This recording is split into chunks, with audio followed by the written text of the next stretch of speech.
across the UK, on DAB+, on your smart speaker, on your smart TV, and on your side.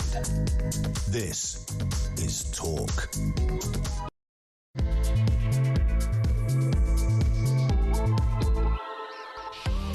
Dirty Russian oil, do you care? Kemi Badenoch says that the Prime Minister should not be bringing in more Russian oil, especially as Aberdeen is somewhere where he said there cannot be more drilling for the oil and gas that we have underneath our own country. Well, there's lots of debate in all of that. We'll have a look at what they said in the Prime Minister's questions a little bit earlier today, and Wes Streeting firing some broadsides from the back benches. He, of course, stood down as Health Secretary last week.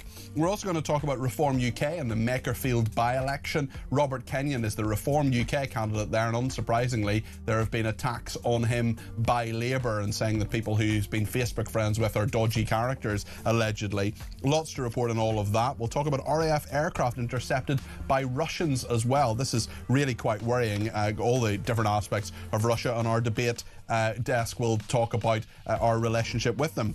Also, we'll look at a clip of Rachel Reeves, who's been heckled by someone at a petrol station, saying, "Are you going to arrest me for having an England flag?" That was a very interesting clip. We'll show that to you in a minute or two. We're going to talk a little bit later on as well about Pen Farthing, who is a great fan and indeed rescuer of animals, who has taken more of them. In fact, he's taken them from Ukraine now and brought them to safety. So we'll talk to him a little bit later on in the programme. We'll also speak to someone about the end of sick note Britain. The government piloting a plan to overhaul the sick note culture. What do you think about that? Getting people back to work as quickly as possible rather than simply signing them off for long periods of time. 0344 499 1000 is the number to call. You can text me at 7222 with the word talk in your text. You can tweet me at talkTV. Follow me at Peter Cardwell. You can send me a WhatsApp text message or a WhatsApp voice note to the main number. You can also ring me on the main number, which is, of course, 0344 499 1000. Let's get as many people on the air as possible talking about whatever you want to talk about this evening. If we missed something, if there's something you think we should be talking about, this is my show, but it's your show too, and I want to make sure that everybody has their say on whatever you want to talk about. 0344 499 1000. Stay with us here in the Evening Exchange on Talk.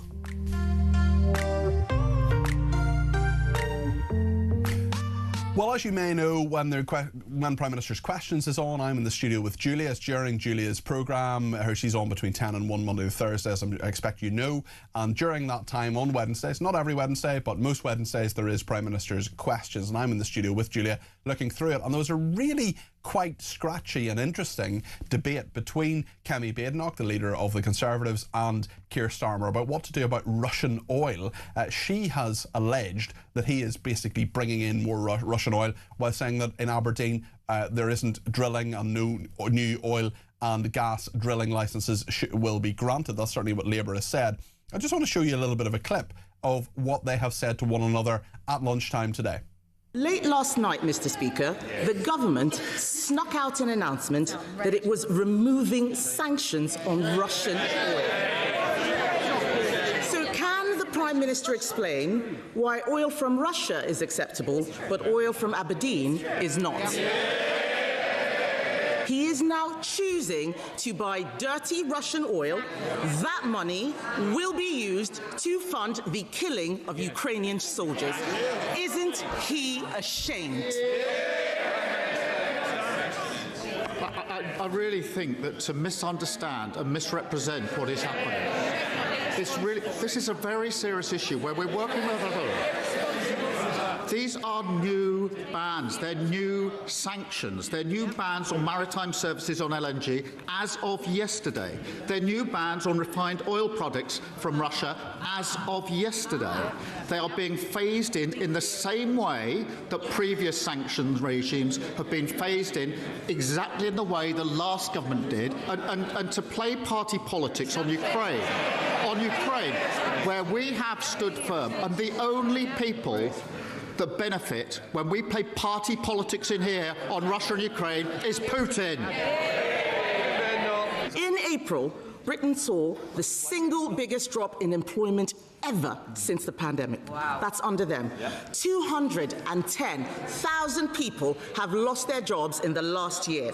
What he is doing is going to cost thousands more people their jobs, especially in cities like Aberdeen, which rely on oil and gas. So can he tell us, why is he doing everything to save his job and doing nothing to save other people's jobs?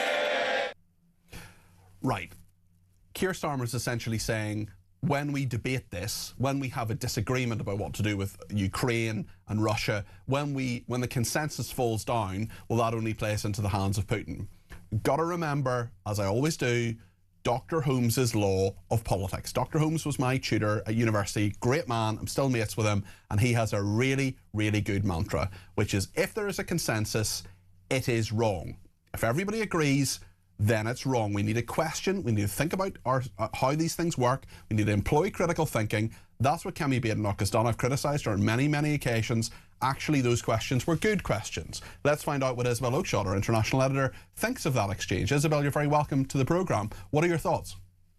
Well, my thoughts were that it was a really unusual debate at PMQs. You know, we often have the same subjects just recycled every week. And I quite enjoyed listening to the to and fro on the proper debate, the Russian oil situation, and it is a genuinely interesting dilemma. Where I land on this is that it's quite amusing to see how Labour's principles disintegrate when they really are bumping up against the cold hard reality of what happens when prices escalate because you've let yourself become so vulnerable to your own external energy suppliers. And that is because, on a point of principle, not just this government, but successive administrations have failed to fully exploit our own energy resources. I mean, the Tories don't get a free pass on this. They suggested under Rishi Sunak, I think they floated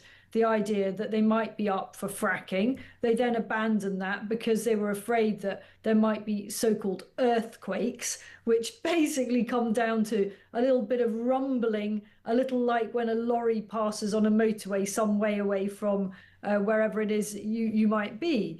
And so it's not just Labour that is to blame on this. The Tories sacrificed our cheap energy supplies on the altar of green ideology, climate change ideology. And now here we are, bumping up against a reality and how quickly Keir Starmer's anti-Russian principles have disintegrated. It's a very interesting point. We're going to debate it throughout the programme and speak about the military aspect of this as well a bit later on as well, because Russian fighter jets have been invading, well, have certainly meant that UK jets have had to come down and has rendered some of their technology useless as well. It's interesting, actually, Isabel, when you look at some of the polling on this, because YouGov has some polling out today saying Britain's opposed loosening sanctions on Russian oil by 49 to 19. However, when asked what is the greater priority, most British people say keeping fuel prices down, 42%, is more important than maintaining the strength of sanctions, 32%. And often, when you look at polling, as we often do, Isabel, you see there is this feeling, or people have a preference, but when it's not just about that preference, is it? It's about the strength of that preference, and does it crumble when it comes down to their pocketbook? I mean, I think what this tells you is that with polling, you can get the answer you want if you frame the question in a certain way. So again, if you'd ask people, you know, do you think it's the right thing to do to cave into President Putin and potentially give him more resources to hurt Ukrainian people? You know, 95% of the British population would say, no, that's a terrible thing to do. But if you ask the question, are you willing to pay, you know, hundreds of pounds over the course of a year more for your electricity sooner than ease sanctions on Russia for cheaper fuel, you'd get a much more divided set of opinions according to whether people can afford that or not. So it's all really down to how a question is framed. Very, very true. Speaking of divided opinions, I think the opinion on Rachel Reeves was pretty straightforward from a heckler today at a petrol station. She wanted to talk about the fuel duty freeze continuing, but this is what happened. I love our country, and one of the things about our country is good manners. Not very British. Keir Starmer out. Come on, Labour out there. Get Labour out. Get Keir Starmer out. Nigel Farage. You are Nigel. They're going to get arrested. We've got English flags on here, Rachel. We're going to get arrested. You're ruining the country. Get Keir Starmer out. Look, England flags. You're useless. Labour parties are useless. I love our country, and one of the things about our country is good manners. Not very British. The news about the freezing future. Well, there we are. That was Rachel Reeves getting heckled. I've been in a situation as a special advisor where my minister was getting heckled about various things. It's not the most pleasant thing for a politician to receive, but nonetheless, we live in a free country. People have the right of free speech. Well, and the heckler himself was talking about, look at me, I've got England flags, are you going to arrest me? He's clearly a fan of Nigel Farage as well. What do you make of this encounter, Isabel? I thought it was great fun. I enjoyed watching it, and it reminded me, I was talking to Kev about it earlier on Kev's show, and it reminded me of, do you remember Labour's car crash election poster? Do you remember they unveiled an election campaign poster? I think it was in West London, Hammersmith, and it was they had half the cabinet, Harriet Harman and a bunch of other cabinet ministers. It must have been in the run-up to 2010 or maybe even 2005. That's how old I am. And they were all lined up in front of this poster, and it got on, they sort of pulled down the cover sheet of the poster. And as they did that, two cars crashed in front of the poster. Wow. Possibly because they were so distracted by watching half the cabinet. I don't remember that at all, actually. Wow. Oh, I must go back and look at the footage. Of course, the headlines wrote themselves. Yes. Labour's car crash, Indeed. election launch. Yeah. Factual. I just thought it's high risk, getting out there on roads around drivers. Well, anything can happen. Politicians just don't really like being in spaces where there are real people, and so much of it is very, very controlled these days in so many different political parties. And that's why if someone is a bit genuine and is someone who a lot of people connect with, like Nigel Farage, like Boris Johnson, Trump as well, it can be a very different experience. Whereas how many people at petrol stations does Rachel Reeves really meet these days? Well, yeah, I mean, kind of good on her for getting out there, but it was high risk. And Boris and Nigel and other charismatic politicians, if they take to the streets, they also get a load of abuse. Yeah. I wonder, I obviously wasn't at that garage today, but I wonder how many minutes she was there where no one said rude things and people actually said, yay, Rachel. I mean, seems a bit unlikely, but yay, Rachel, you're doing a brilliant job. Keep Keir Starmer. If someone did say that to her, I will run that clip. I will happily run that clip between now and we're all ears. We're all ears. In the interest of fairness and balance. Absolutely. And Labour, if you're watching, if you want to send me a clip of someone at that petrol station, Rachel Reeves, you're the risen messiah and everything you're doing is absolutely wonderful. I promise you I will run that between now and 10 o'clock. One other person we're all ears about is Wes Streeting. He was on the back benches today and did his resignation speech from there. Let's take a look at this. I left the government because we are in the fight of our lives against nationalism. And it is a fight that we are currently losing. Unless we change course, we risk handing the keys of number 10 to reform. And I do not want that on our consciences. What do you make of what he said today, Isabel? Well, I agree that we're in the fight of our lives, those of us that are actively involved in politics. I do think our country is at a very, very dangerous crossroads, but it won't surprise people to know that my view of why it's at such a dangerous crossroads is very different to his. I don't think the peril is reform. Reform is the response to the peril, which is all the very, very fundamental problems our country faces. But I do think it's kind of weird just looking at it there. It almost feels to me like Wes Streeting has increased in stature since he left as health secretary. I don't know, he suddenly kind of looked a bit more authoritative and leaderly. Almost a bit more. Yeah, he did, but I don't know whether that's me just sort of projecting onto him, now I'm seeing you as, potential future leader, you look a bit more leaderly. But I must say that he sort of sounded quite good. I'm not buying into any of his "I've fixed the NHS" or we're doing so much better. I mean, a contact of mine had a elderly relative who was stuck in A&E, and there was a sort of whiteboard up in A&E saying, it's a 7.5-hour wait to see a doctor, just scrawled on a whiteboard. I thought, are you serious? I mean, this is proper third world stuff. And Wes Streeting's there trying to play the trumpet for his own achievements. We're miles off having a reliably brilliant NHS. It's brilliant in patches. It's not good enough. You're absolutely right. One person we haven't mentioned so far this evening is Andy Burnham. There's a big story in the Daily Mail today about comments he made about trans rights a few years ago. Let's hear those. Clearly there is a group of people who do feel that toilets should be safe space only for women. And there shouldn't be anyone who was biologically a male shouldn't be allowed in that space. Now, I personally think that's a majority view. I think it's a minority view, quite a small minority view actually. And I don't want to see clash, as I have seen in the last year, clashes between people standing up for trans rights and people supposedly standing up for women's rights. So don't start culture wars in Greater Manchester that people are falsely kind of portraying their gender in a different way just because they want to, abuse a women's space or encroach on women's safety. Maybe it happens, but you're talking tiny number of people.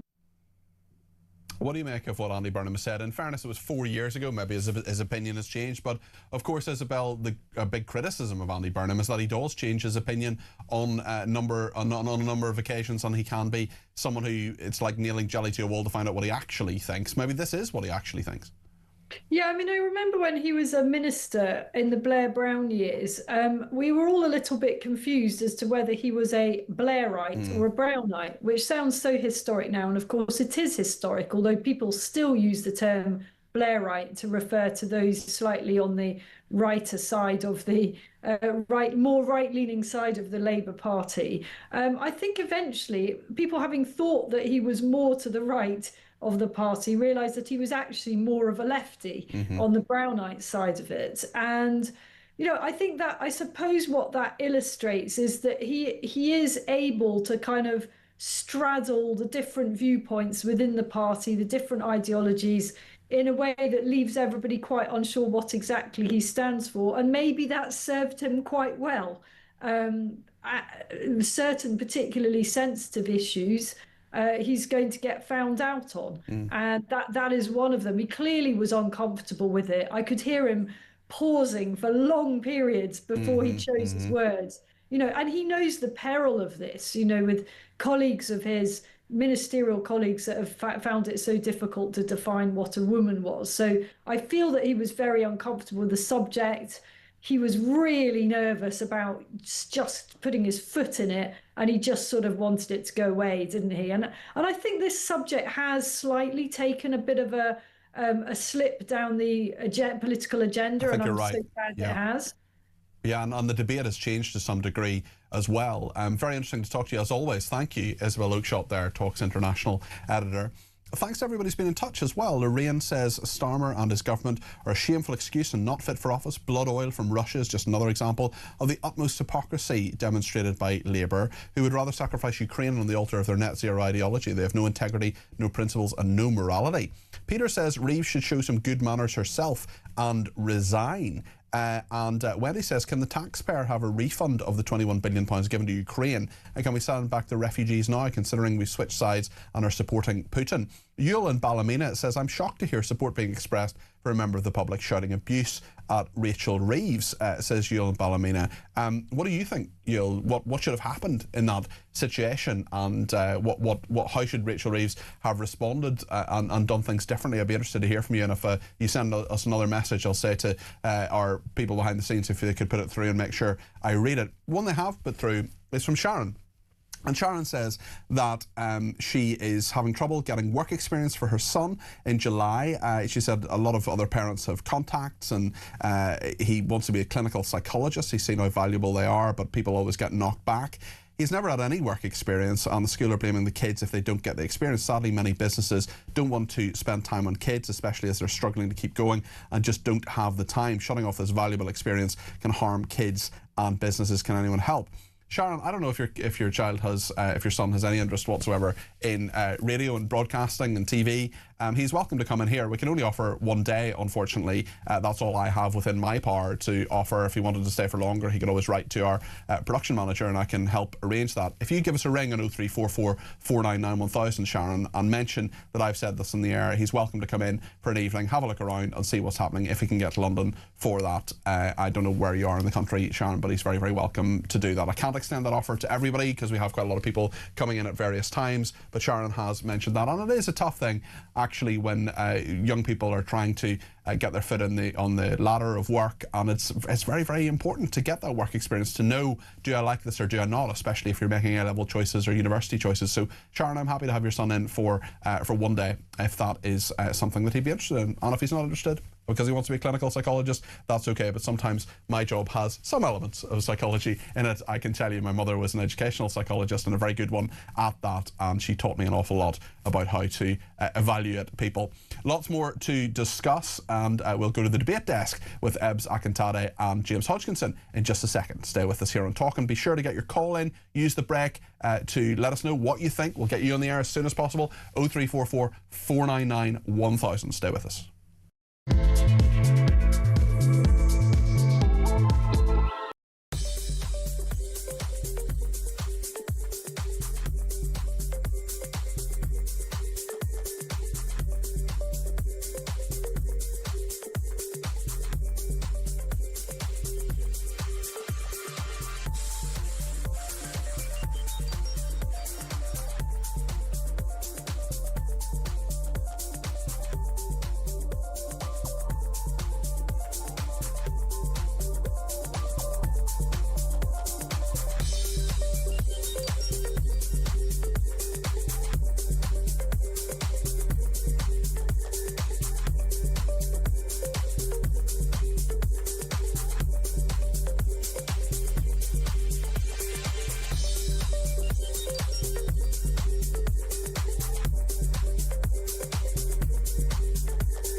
It's a nutty canister, either way. I mean, look at the nut on it. Bob Odenkirk! Saul was great. He was just a breath of fresh air. Amelia Clark!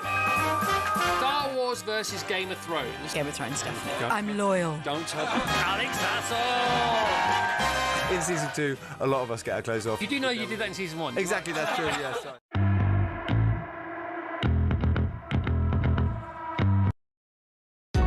Across the UK, on DAB+, on your smart speaker, on your smart TV, and on your side. This is Talk. Let's hear a voice note from Peter on Starmer, please. Good evening, PC. Well, again, Starmer does something despicable. A commie buying oil from a commie country. Well, why is anybody surprised at what he does? The man is despicable. He's holding out. He's so arrogant. He will not resign. The man is despicable. He's now probably on turbocharged mission now to destroy as much of this country and its infrastructure and its ways of life before they boot his backside out of number 10. How on earth can he buy oil from Putin? It's an absolute disgrace. The man should rightly be ashamed of himself. Why don't you just do us all a favour and go?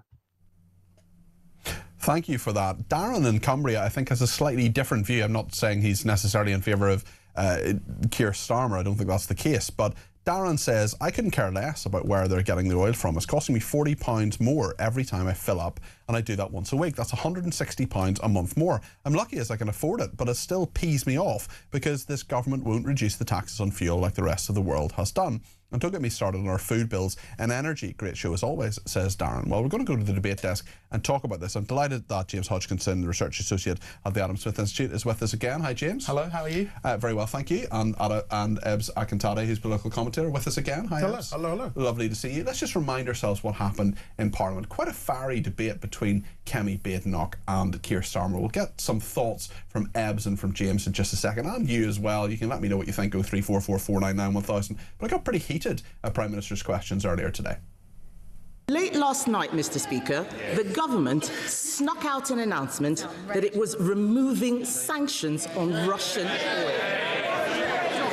So can the Prime Minister explain why oil from Russia is acceptable, but oil from Aberdeen is not? He is now choosing to buy dirty Russian oil. That money will be used to fund the killing of Ukrainian soldiers. Isn't he ashamed? I really think that to misunderstand and misrepresent what is happening, this is a very serious issue where we're working with others. These are new bans, they're new sanctions, they're new bans on maritime services on LNG as of yesterday. They're new bans on refined oil products from Russia as of yesterday. They are being phased in the same way that previous sanctions regimes have been phased in, exactly in the way the last government did, and to play party politics on Ukraine, where we have stood firm, and the only people that benefit when we play party politics in here on Russia and Ukraine is Putin. In April, Britain saw the single biggest drop in employment ever since the pandemic. Wow. That's under them. Yep. 210,000 people have lost their jobs in the last year. What he is doing is going to cost thousands more people their jobs, especially in cities like Aberdeen, which rely on oil and gas. So can he tell us, why is he doing everything to save his job and doing nothing to save other people's jobs? James, what do you make of this row? Are we actually bringing in dirty oil from Russia? Is that what is happening right now? Or should we actually listen to Keir Starmer and say there are different types of sanctions and maybe he's doing the right thing? Because I'm not quite sure what to think, to be brutally honest. Well, I think the first thing to say is there are more sanctions on Russia than there were this time last week. And to me, that is a good thing. But I think Kemi Badenoch has got a point here, and that is that it's absurd that we are buying in what is, to a degree, tainted, dirty Russian oil when we have a perfectly good supply of our own. We've got a government at the moment that is willing to put a blanket ban on new oil and gas licences when we have perfectly good oil and gas fields here and buy in from Russia. What we need to bear in mind is that the government is now in a very difficult political position because it's proactively reduced our energy resilience as a country. The Iran war has caused an unpredictable shock, and the government is now doing what every government you'd hope do, and trying to lessen the impact on people. I would say it's going about that the wrong way. We've got to start looking at drilling in the North Sea. We've got to start looking at cutting taxes. The government's right to be looking to pull a lever here, but I think they're looking to pull the wrong one. Ebs, what do you make of this, right? Well, I actually think Kemi's raised a good point, and I think it's something that could actually gather some momentum in terms of the negativity that Keir is currently undergoing. I think it's quite scary if we are funding, as he said, and getting dirty Russian oil and ignoring our own home-based production. That's mad. What have the Russians got that we don't have, that we can't supply ourselves? Especially as she said, we are funding Russia to fight the Ukraine. Well, in that case, that means we're almost not practicing what we preach. Well, on the one hand, we're supporting the Ukraine. Well, at least we say that. But if we're funding Russia, then we're not. So it's quite clear that there's a contradiction there somewhere. Well, it's really interesting you mentioned that, Ebs, because people are saying, well, we're funding both sides. I've had a text here this evening saying, actually, we've given 21 billion to Ukraine. Are we not supporting them anymore? Is that not what's happening? Because if we buy any oil from Russia, that is going to that is going to fund this. It's interesting as well when you look at the YouGov polling on this. I know not all polling is necessarily worthy of comment, but this certainly is, I think. This is 49% of British people oppose loosening sanctions on Russian oil compared to 19% who support it. But when you ask which is the greater priority, more British people say keeping fuel prices down, 42%, like the guy in Cumbria who messaged in a minute ago, than maintaining the strength of sanctions. So what do you make of that, James? Well, it raises a really important point, which is that so far in this country we've been fortunate to have relatively ubiquitous political support for what's going on in Ukraine across the political spectrum.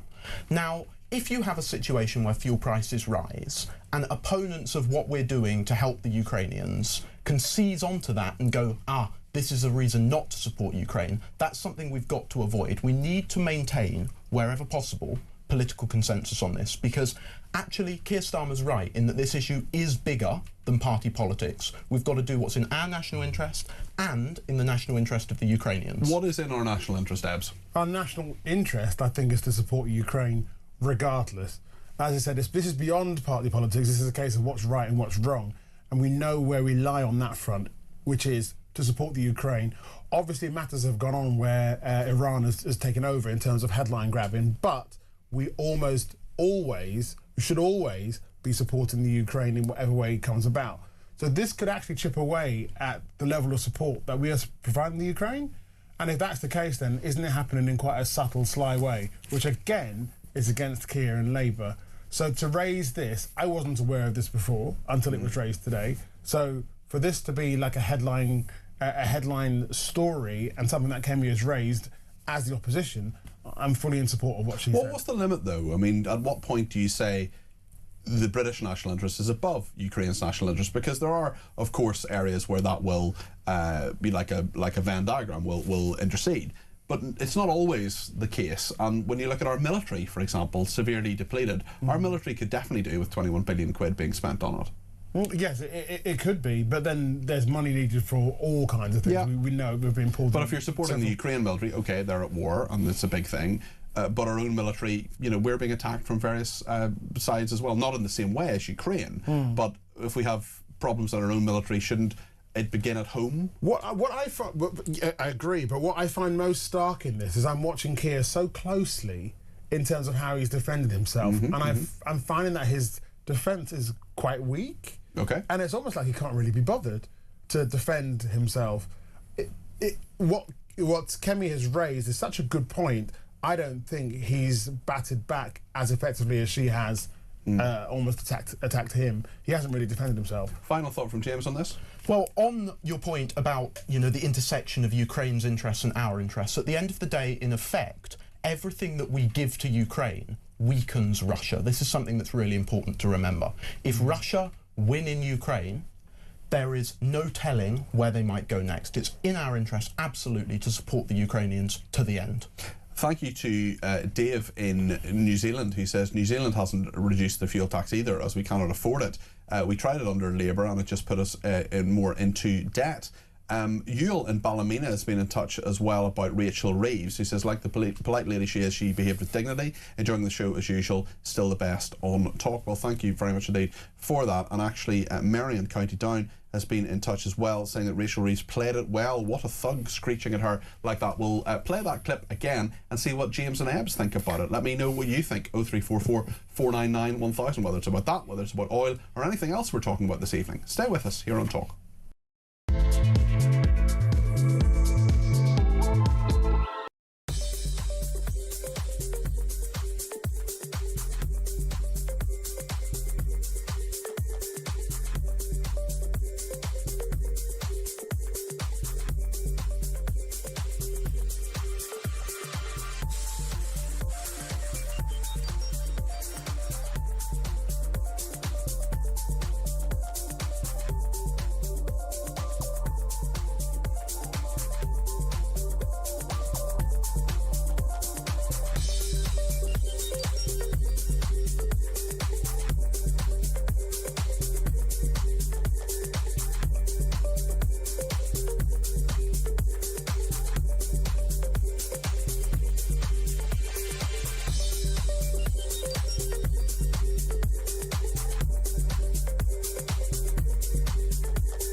across the UK.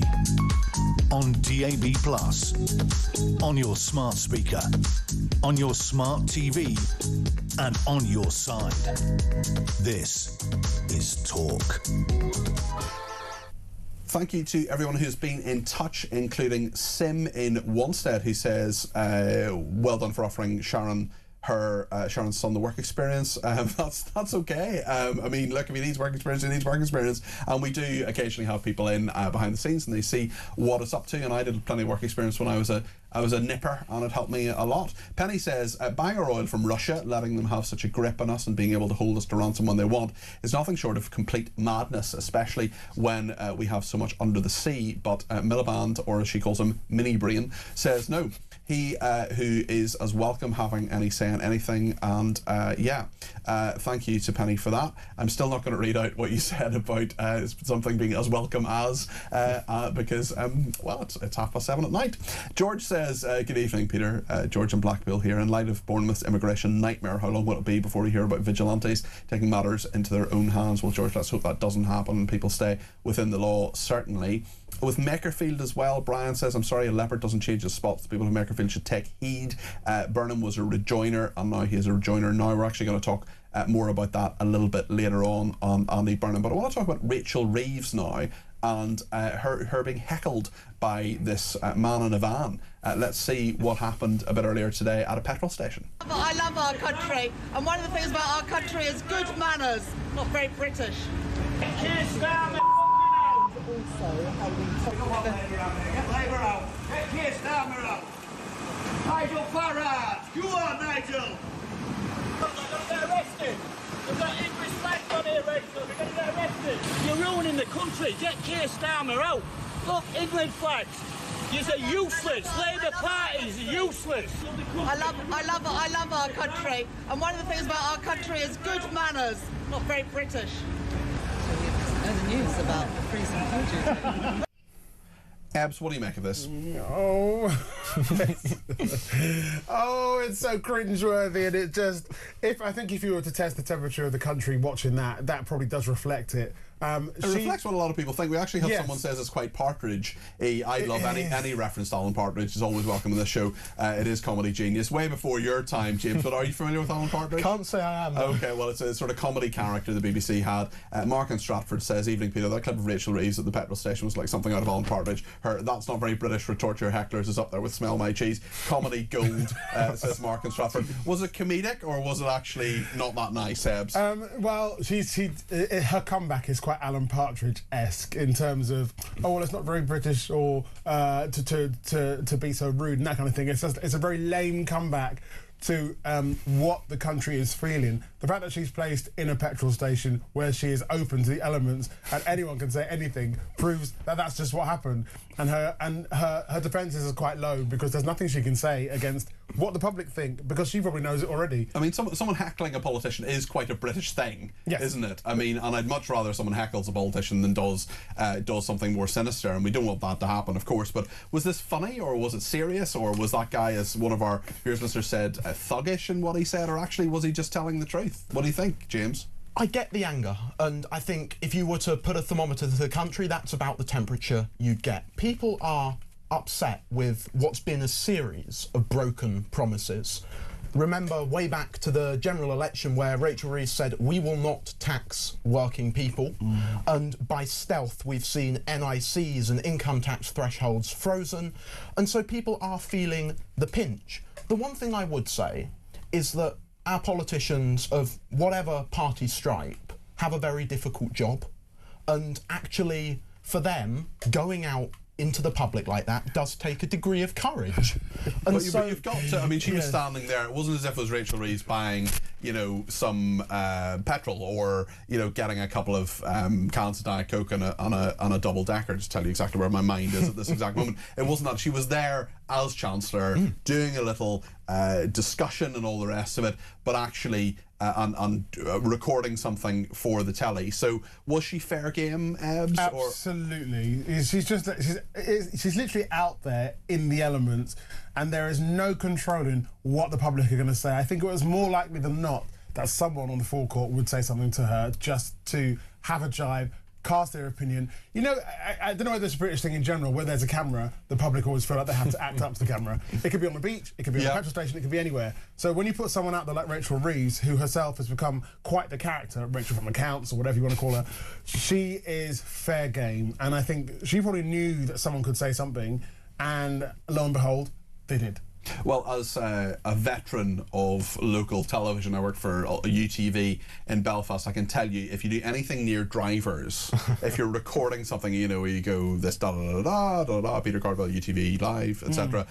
Someone will beep a horn. Yes, and you will have to do it again. Yes, you will have to do it again. That is something which happens quite a lot. So I've sort of dealt with it a little bit. Most people are absolutely fine. I did have one person once who really went for me. In public, quite near a tube station actually, which just wasn't the nicest thing. But most people are lovely actually if they come up to you and say hi, and you know, nice. I mean, I've been in Luton filming something. Right. It was 1 o'clock in the afternoon, and unfortunately we were placed just outside a pub. And there were people who were clearly there for quite some hours, and they said, "You're going to make our town look absolutely..." Yeah.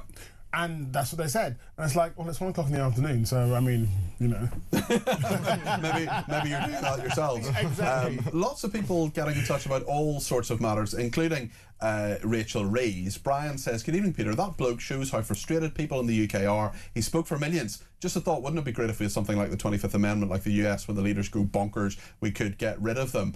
Regarding Rachel Reeves, Amanda says, "I suspect there are many more people in this country who would like to give Rachel Reeves a piece of their minds for ruining their businesses and lives. She should take note." And regarding fuel prices, Melanie in Staffordshire says, "The problem is that people always want everything on the cheap, which is understandable if you need the money, but forget about quality. Sometimes people do get what they pay for." Becca says, "I'm fed up with Zelensky's begging bowl. We're struggling and they're getting billions for a corrupt country." And regarding Prime Minister's Question Time, someone's been in touch and says, "Colloquial language is good fun, but a politician using it in a speech, snuck instead of sneaked by Kemi Badenoch's standard English in the speech. Surely." Well, it's interesting you mentioned that. I had a bit of a rant about the letter that Keir Starmer sent to Wes Streeting, and he said, you're not going to be sat at the cabinet table anymore, which is something that, it's a very English thing. I know I'm from Northern Ireland and I don't want to create any sort of, you know, cultural warfare here, but lots of English people say I was sat at the table when it's I was sitting at the table. That is the correct grammatical version. But listen, I'm the son of a primary school headmaster, and grammar is very important to me. Joanna in Salisbury says, "Hi Cardi P, I think Rachel Reeves got a mild version of what people are thinking. Remember, Prescott got the egg." Yeah, but the thing with Prescott was he punched back on that one, which was definitely a very interesting piece of political theatre. I remember it very, very well. Lots to discuss, many other points to discuss. We haven't even talked about Robert Kenyon yet, and the Makerfield by-election, what's going on there, and the RAF aircraft intercepted by Russians. We'll talk more about that in just a second on the debate desk with James and Ebbs, and get your call in to let me know what you think. 0344 499 1000. Stay with us.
Not wig. It's a nutty canister, either way. I mean, look at the nut on it. Bob Odenkirk! Saul was great. He was just a breath of fresh air. Amelia Clark! Star Wars versus Game of Thrones. Game of Thrones, definitely. I'm loyal. Don't tell Alex Hassel! In season 2, a lot of us get our clothes off. You do know you did that in season 1. Exactly, that's true, yes.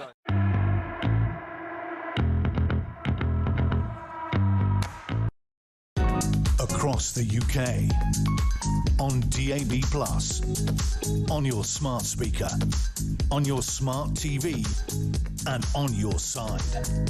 This is Talk. Alison in St Albans says regarding the heckling of Rachel Reeves, she said this wasn't very polite, and wasn't British. I wonder what she said to Angela Rayner after her scum remarks. Says Alison in St Albans. We remember that that Angela Rayner talked about Tory scum. She did later apologise for it, but it wasn't very nice. Penny says thought for the day: nappies and politicians should be changed regularly, both for the same reason. It reminds me of the Japanese phrase where it says.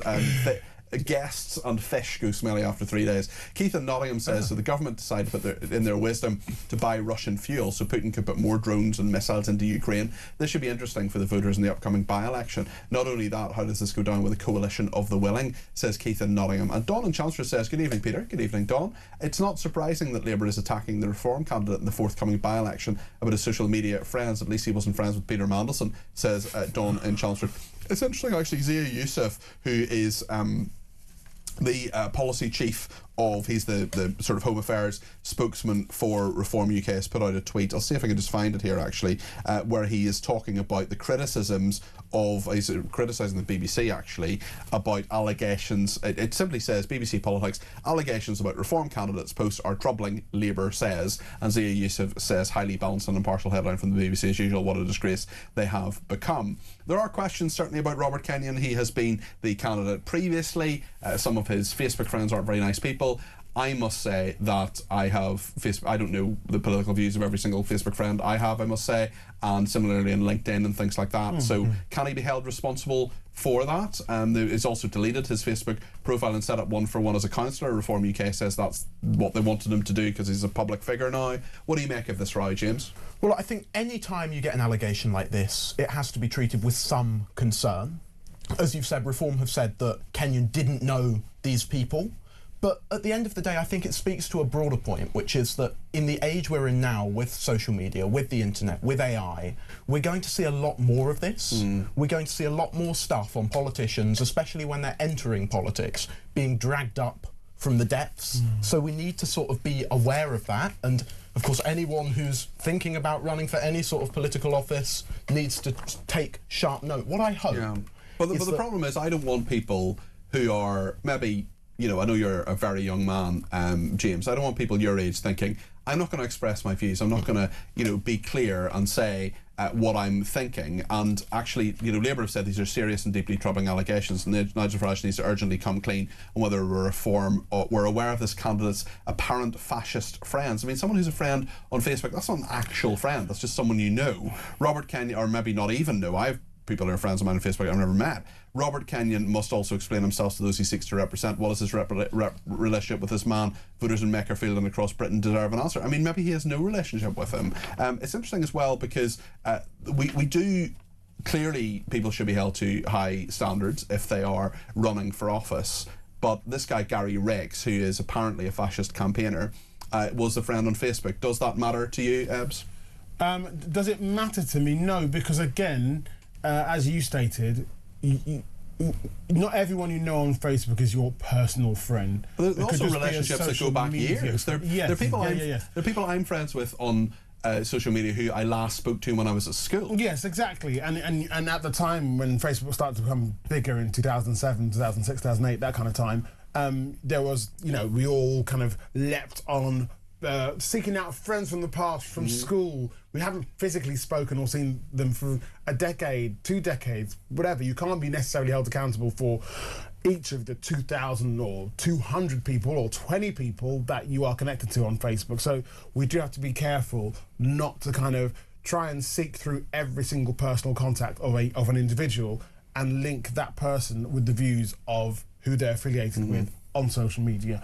We know social media is a lot of smoke and mirrors, so we've got to be aware of that and mindful of that before we start saying, well, got that one person out of thousands of people that they follow or who's friends. I mean, with them if he reflects has how they feel. If he has 300 friends and 250 of them are known fascists, yes, obviously that's an issue. Yeah. But if you have one friend out of maybe 1,000 people who has said or done some dodgy stuff, well, you can defriend them, and then they say, "Oh, why has he deleted all his social media?" I mean, because of this. Yes, because people are trawling through each and every friend and trying to find out what their political views are, and then trying to pick that apart, and that's just taking it a step too far, because we know about what social media means and how it functions.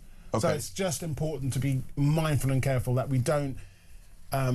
Yes, as you said, he's had to create a whole new profile, just like a complete clean sweep, just so he can't be affiliated with anything from the past, which isn't his fault. People have different political views who I'm friends with and follow, and that's fine. Yes. But again, I'm not going out of public office, and so... Well, that's true. I mean, I'm friends with people on Facebook who say and do things that I completely disagree with. Yes. And that's... Maybe not do things I disagree with, but certainly say things. Or I mean, I'm connected to various politicians and stuff who say all sorts of random stuff that I or follow people who are quite, let's say, questionable in their views. Well, that I wouldn't necessarily want to. So Exactly. I mean, there's a lot in this. Let's talk about the Makerfield by-election actually, because there are all sorts of aspects of this. We've been talking about Robert Kenyon certainly as well. Andy Burnham, some of this polling. Andy Burnham could lead Labour to a victory over Reform UK in a general election. This is a survey carried out by More in Common, finding that Labour would get an 8-point boost if Mr Burnham was at the helm in his attempt to become party leader, the Burnham bounce. I mean, I don't know about you, James, but I just find that people are getting way ahead of themselves here. The Makerfield by-election is in less than a month. The nominations haven't closed yet. The Conservatives have announced a candidate, Restore Britain have as well. The Greens, I think, are about to. Obviously Reform UK have Robert Kenyon and the Labour Party have Andy Burnham. But I mean, there are people talking about in the papers today about jostling for a position in a Burnham cabinet. I mean, we're way off that. They need to calm down. Well, they absolutely need to keep things in perspective, because actually, as far as seats go, Makerfield is not a done deal. In terms of Brexit, they've strongly backed Leave, 65%. We know that Burnham did not back Leave and actually campaign for a second referendum. But he's more important than his party. I think if it's Labour versus Reform UK, Reform UK win. If it's Burnham versus Reform UK and maybe a candidate who people know a bit less, the polls say he wins. I mean, it's hard to say, and it's just one constituency. But there's less than a month to go and a lot to play for. Yeah, that absolutely is. The one thing I'd say is interesting with that More in Common poll is the timing of this, because I do think if Labour got a new leader, there would be a bounce in the polls. The Burnham bounce might be bigger than it would be for other politicians. The Rayner raise, the Miliband, give me a word, maximisation. Momentum, yes, the Miliband momentum, whatever it is, yeah. But I think the interesting thing is that he's chosen to go now, because if this bounce is what it's all sort of made up to be, if he'd have gone in, say, 2028, with a general election in 2029, politically, it might have made sense. He can't rely on that bounce to win the next general election. He's going to have to get that party to change course, substantially change position on a lot of issues, and if he doesn't, people are going to see through it very quickly. What do you think, Ebbs? I believe that Keir is edging his popularity away at quite a speed, and I think a lot of eyes are turning to Andy Burnham, and hence the Burnham bounce. I'm loving that. I think there is a lot to be said for that, because I think he could propel Labour forward in terms of where Labour needs to go. If Keir continues to lose his own momentum, it literally becomes a case of all eyes on Burnham. He is going to take Labour forward for them to survive. Otherwise, as has been warned previously, I think earlier today, that if Labour do continue to on this downward trend, it literally is opening the doors for reform.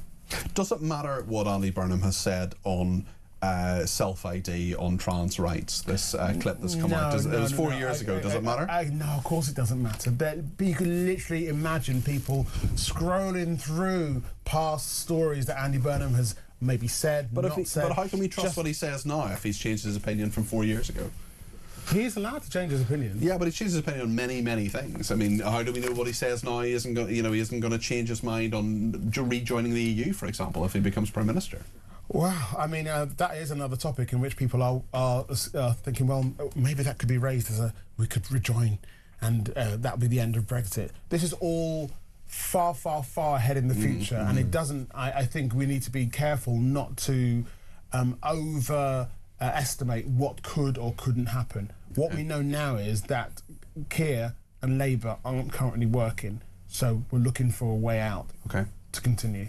I want to talk about another topic which is in absolutely no way related to the fact that there have been numerous problems with the air conditioning in this studio over about the last 3 weeks or so. Julia Hartley-Brewer and I were moaning about it this morning during a break. It must be said, it's no one's fault. Our wonderful bosses are talking to engineering, trying to get it all sorted. We'll see if it ever truly gets sorted, but things are fine at the moment. Things are a nice cool temperature right now. But the UK should introduce a maximum temperature for workplaces to protect people as heat waves intensify. The government's advisor said due to climate change. We're being told about this. Baroness Brown, chair of the Adaptation Committee, criticised the woeful performance of successive governments in tackling the present and future threat facing the UK from climate change. We've heard a lot of this before, but the point is, should there be a maximum legal working temperature? Indoors, 27 degrees for sedentary work and 25 degrees for light physical work. What do you think, James? Well, being from the ASI, I'm always opposed to regulation. What I would say, though, is that it is likely companies are in the main going to adapt to this stuff. In the same way that if you go and work for a company, you might get a gym membership, you might get health insurance. I think it's going to be one of the things that companies offer to workers is air conditioning, and one of the things workers might think about when they're making their choices. Practical mitigation to climate change is key. The one thing I would say is, as someone who was in school not too long ago, let's prioritise schools here. Let's make sure kids are cool to learn. Let's make sure they can take their exams and do their business in decent temperatures, because schools are very warm places, lots of bodies in very small amounts of space. Let's sort that out first before we go after business. I am very conscious of the fact that all three of us are men, and women have different resting body temperatures. Office aircon seems to be set to suit men. We have a little temperature gauge there, and let me tell you, the first thing that Petrie Hoskin does when she comes through the door is turn the temperature up, because I like it nice and chilly. I just wonder, do we need to be cognizant of that as well, Ebbs? No, I think we can average it. I think we are reasonable enough human beings to average out a temperature which is suitable for all. It's also fine if you're in an office, but if you're outdoors, if you're working on a building site, or you're building a new house or something, or a plaster or something like that, you can't really regulate the temperature if all the things aren't in there. So maybe this is a sort of luxury conversation that people who work in offices are having. Yeah, but also I think in August, the second week in August last year, where we hit like 30 degrees for a few days, there were people who were working outdoors who were allowed to stop and get shelter. What happened to common sense? Very good point. And when the humidity is rising and the barometer is getting low, according to some of my sources anyway, journalistically, the street is the place to go. Listen, thank you both very much indeed. That is Ebbs Akintani, their political commentator, and James Hodgkinson from the Adam Smith Institute. Managed to make Ebbs laugh there. You know the song. Please tell me know the song. Oh dear, well, that's an education in itself. Yvonne in Leeds says the way James Hodgkinson looks like Sir Robin Day. Do you know who that is? Again, can't say. How he sounds. And Graham has sent a lovely message saying that it's like being down the pub listening to the three of you and intelligent friends talking about topical subjects over a couple of pints. Graham, that is absolutely lovely. We will hopefully continue to do that for the next couple of hours. My thanks to James and to Ebbs. We'll talk to Simon Diggins in just a second as well about Russia. Stay with us.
across the UK, on DAB+, on your smart speaker, on your smart TV, and on your side.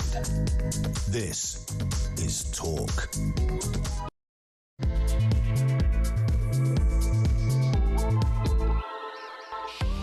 Very good evening. It's just gone 8 o'clock. That was a lively debate desk. Thank you for your company. Plenty more to discuss between now and 10 o'clock. Simon Diggins, my favourite military analyst, is coming in a second about what the heck is going on with Russia. We're selling, or we're apparently buying their oil again. What about our support for Ukraine? Also, this very disturbing news that just came out a couple of hours ago about the fact that Russian planes are basically intercepting our planes as well at various points and coming far, far too close, far closer than they should come, and rendering some of the radar and different security systems redundant, essentially. We'll get all the detail from Simon on that and get an idea of where we are with this oil debate as well between Kemi Badenoch and Keir Starmer. It's certainly a pretty confusing one, I think, for an awful lot of people, including me, it must be said. We'll talk about air conditioning, we'll talk about the right temperature, we'll talk about loosening sanctions, we'll talk as well a little bit later on about the fact that, well, not just Russia, but also about Robert Kenyon facing criticism for social media links, as Labour calls the claims troubling. This is the candidate for Makerfield in the by-election. We'll talk about the sick note Britain as well, the government piloting an idea to overhaul sick note culture, aiming to get more people into and keep more people in work as well. The welfare crisis is a big one. We spend 5 times more on welfare than we do on defence. So much to discuss. I'd love your views on all of it. We'll also talk to Pen Farthing before at the end of the programme about Ukraine and him rescuing many, many animals from there as he did in Afghanistan.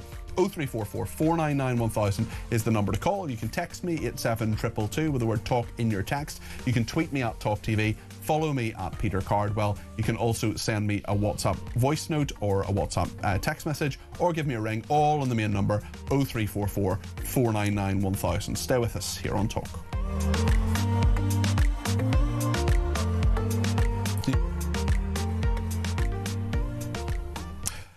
Well, lots to discuss. Simon Diggins will come up in a second. But first of all, I just want to play a voice note from Stephen, please, if we could have that. Hi, Stephen from London. Regarding Rachel Reeves, the man wasn't attacking her personally, and Rachel Reeves should have replied, "That's what's great about Britain. It's a democracy. People are free to express their views." Well, thank you, Stephen, for that. Really appreciate that. And lots on temperature as well. Angie says it's not just workplaces that need to be a maximum temperature, it should be schools too.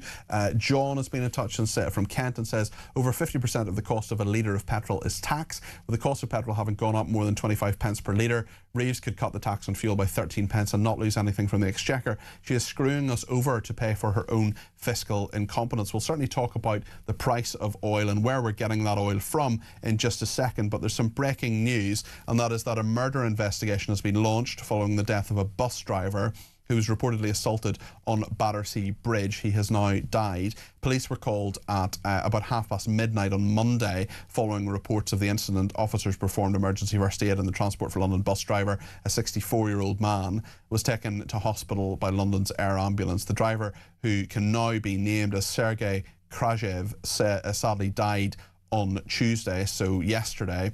His family are being supported by specialist officers. There was an arrest that day, a man called Gary Jones, who's 32, of Hospital Bridge Road in Twickenham. Later that day he was charged with causing grievous bodily harm, appearing at Wimbledon Magistrates Court and remanded in custody, and will appear at Kingston Crown Court on Monday the 15th of June. So that is the news, that the bus driver, you may have heard or read about this dreadful story. He was assaulted and then has died. So now a murder investigation has been launched following the death of that bus driver in London who was reportedly assaulted on Battersea Bridge, and his name was Sergei Krajev. And I mean, listen, this is an active court case and I want to be very careful what I say, but certainly we know, not just in London, and I never lose sight of the fact that 82% of our viewers and listeners are outside London. We're not a London-centric station, but these kind of assaults on workers who are there to help us, bus drivers are there to get us places we need to be. These kind of assaults on transport staff are happening time and time and time again, and thankfully it's rare for someone to die from their injuries, but this is absolutely dreadful with Sergei Kravchev, and our hearts and thoughts are with his family. We will keep you updated on all of that, and we will make sure that any further details that come out between now and 10 o'clock, or indeed on subsequent shows, will be brought to you. But I want to talk now about Russia and just remind you of that fascinating debate, actually, very spicy and scratchy debate between Kemi Badenoch and Keir Starmer earlier at Prime Minister's Questions. Let's have a little look at what happened. Late last night, Mr. Speaker, the government snuck out an announcement that it was removing sanctions on Russian oil. So can the Prime Minister explain why oil from Russia is acceptable, but oil from Aberdeen is not? He is now choosing to buy dirty Russian oil. That money will be used to fund the killing of Ukrainian soldiers. Isn't he ashamed? I really think that to misunderstand and misrepresent what is happening, this is a very serious issue where we're working with these are new bans, they're new sanctions, they're new bans on maritime services on LNG as of yesterday. They're new bans on refined oil products from Russia as of yesterday. They are being phased in the same way that previous sanctions regimes have been phased in, exactly in the way the last government did, and to play party politics on Ukraine, where we have stood firm, and the only people that benefit when we play party politics in here on Russia and Ukraine is Putin.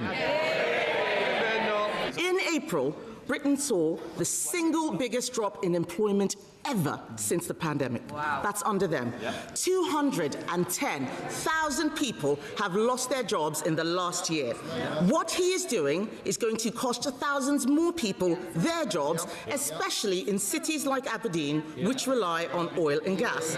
So can he tell us, why is he doing everything to save his job and doing nothing to save other people's jobs?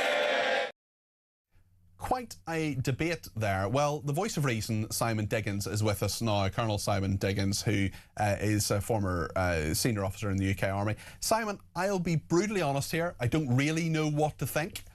What is actually happening here?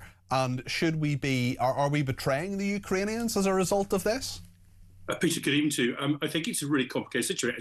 As you said, the government is claiming that it's put in a whole series of very specific sanctions, some against individuals, some against some very specific products, which at the same time appears to be loosening the boundaries, or the bounds, if you like, on products that have been refined through third countries.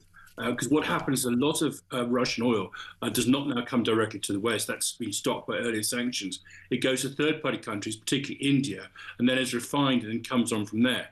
And a lot of the effort, particularly last year or so, has been trying to stop that source of supplies. America, for example, has had lots of very serious conversations with India about effectively filtering, washing, whatever you want to, the phrase you want to use, the oil from Russia, and then re-exporting it.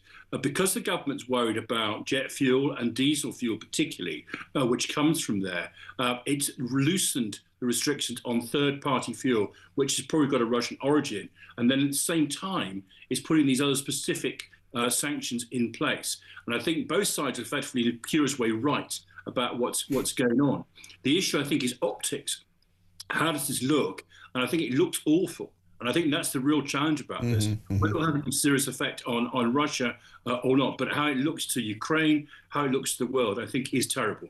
Especially as we look at RAF aircraft intercepted by Russians. This has just emerged in the last few hours from the Ministry of Defence. Just tell us about this, Simon. Yeah, so, I mean, I listened to Jerome Starkey's piece earlier on, very good piece as always, and Jerome talked about the fact that this is a regular routine mission. Now, the aircraft concerned is what they call a rivet joint, and this is a very specific aircraft. We in the US Air Force, the only people who actually fly this, and it's an extraordinarily advanced electronic warfare and signal intelligence aircraft to be used there. Put bluntly, it's monitoring the situation over the Black Sea and over the operations that are going on in Ukraine and from Russia itself, and the Russians know this. It lets it alone sometimes, and every so often, and it did it in 2022. It has a swing at it in order to make sure that we know that they know it's up there, and that they understand exactly what this aircraft is doing. It is extraordinarily capable signals intelligence and electronic warfare eavesdropping aircraft. We've seen some of these interesting interactions with China, Trump. We've seen, obviously, Starmer in China a few weeks ago. I know that Putin has been or is going to China. What do you make of the when we look at Putin and who he's interacting with and the conversations that are ongoing? The threat isn't getting any lower. It's actually just going up. So should there be any form of relationship there at all, in your opinion? Well, I think you're absolutely right. Your comment that the threat is going up is absolutely spot on. I mean, currently Putin, I think, is in China talking to President Xi. I mean, last time he was there for their 80th celebration of the end of World War II. Yeah, I think I had a state dinner there and perhaps left very recently, but literally within the last couple of hours. But certainly the warm relations between those two countries. The warm relations are there, and it's one of the things that Putin put in place prior to his invasion of Ukraine. And you'll recall they had this conversation where they said they have some no limits support to them. We know that the Chinese have been doing some training of Russian personnel, particularly on the use of drones. They've been buying up the Russian oil that the Russians couldn't sell to the West. They're providing them with support there. And there's a whole lot of kind of backdoor support that they are giving there. They're just quite careful that it doesn't go over a particular limit because they don't want to lose all contact with everything that's going on in the West. But there's no question about it. They're looking to support Russia and do what they're doing. And you're right about the threat. I mean, there's currently an exercise ongoing in Russia at the moment where they're rolling out their strategic nuclear weapons. Now, I'm not saying here and now that's what they're going to do, but at the same time as you've got this kind of love fest going on between President Xi and President Putin in Beijing, the Russians are also rolling out the strategic nuclear weapons, including into Belarus. And they're also spreading all sorts of disinformation about Ukrainian operations from, for example, inside the Baltics. So, I mean, personally, I think we're in a very threatening position at the moment. John Healey, our Secretary of State for Defence, has said that he believes that NATO could be threatened within 4 years. And that's really interesting because up until now, we've heard that kind of rhetoric, that kind of conversation from the leaders of the Baltic countries. But this is now our own Secretary of State for Defence making that same statement. Certainly. Simon, this is a bit left field, but if anybody can cope with an ambush, it's Colonel Simon Diggins. There's a story that has been going around about temperatures at work. And what is reasonable to have in an office. Now, you've, of course, worked in loads of different countries. You've worked in lots of different temperatures. You know and have commanded many men and women who've worked in stifling heat in all sorts of different ways. Is this just, in your view, perhaps people just being a little bit precious about whether it's 25 degrees or 27 degrees and they should get on with it? Or is it something that we can reasonably have a discussion about, especially when we see our brave men and women who are representing us abroad, who are often in war situations where it's incredibly hot and they're carrying, you know, they're not sitting like me in a jacket. They're carrying incredibly and sitting down, I should say, as well for 3 hours, but they're actually carrying heavy equipment as well. So the way in which the military does it, I think, is quite sensible, is what they call a kind of risk assessment. They look at what people are doing. But clearly, in terms of what you're doing, if you're in the middle of a war operation, you don't stop because the temperature gets over a certain height. What you do is spend a lot of time acclimatising to that, and we take that very seriously in terms of what we're doing. But essentially, it's acclimatisation. I did hear an interesting conversation this morning about this particular issue, where, for example, it was suggested, and actually the main building workers union had no particular objection to this, that we kind of start building work early. So if we've got high temperatures in the middle of the afternoon, then start work at 6 o'clock, 7 o'clock in the morning. Yeah. And that's a kind of commonsensical approach that you use to try and deal with this. I slightly fear that, and it is an issue. Temperatures are rising, but I slightly fear this has been used yet again by the kind of net zero fanatics. Yeah. Another thing to batter us with. And when actually what we should be learning to do is adapt. Let's adapt to the situation, and let's not try and set arbitrary rules or make a rule that every school's got to have an air conditioning system. When they when they're desperately short of teachers. Well, indeed, and that's more expense, and Ed Miliband's not going to like that anyway because it uses a lot of energy. Simon, we've covered a lot of ground in this interview. Thank you very much. That's Colonel Simon Diggins there, former UK top brass, of course, but a great military analyst as well, my absolute favourite on telling us what's happening with military actions in Russia and Ukraine and Iran and all the rest of it. Just a little update on the very sad news that that bus driver in London who was apparently attacked has died. His family have said that they are, let me just get this right, actually the detail that I've been given on all of this as well, because it is this investigation launched following the death of a man is in custody, I should say, following the death of Sergei Kradyev, who died on Tuesday the 19th of May, a day after he was apparently attacked. And his family, Sergei Kradyev's family, have said, we feel fortunate to have had such a wonderful husband, father and grandfather in our lives. He was thoughtful, tactful and a conscientious person who cared about those around him. In his role as a bus driver, he was punctual, reliable and willing to help. He valued good relationships with his colleagues and approached his duties with care and dedication. We're grateful to the police officers, healthcare workers and emergency services involved for their care, professionalism and compassion. Our thoughts are also with other public-facing transport workers who may be distressed or alarmed by this news. Lots more to discuss. We'll take more of your calls in just a second. You want to get your call in, please do give me a ring, 0344 499 1000. Stay with us.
It's a nutty canister, either way. I mean, look at the nut on it. Bob Odenkirk! Saul was great. He was just a breath of fresh air. Amelia Clark! Star Wars versus Game of Thrones. Game of Thrones, definitely. I'm loyal. Don't tell Alex Hassel!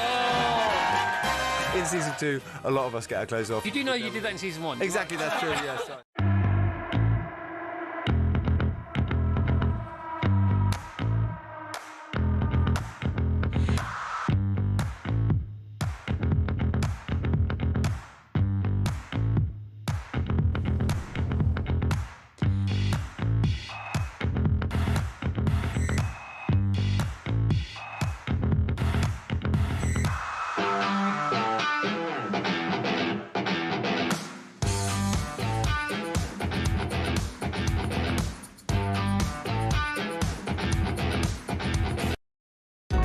Across the UK, on DAB+, on your smart speaker, on your smart TV, and on your side.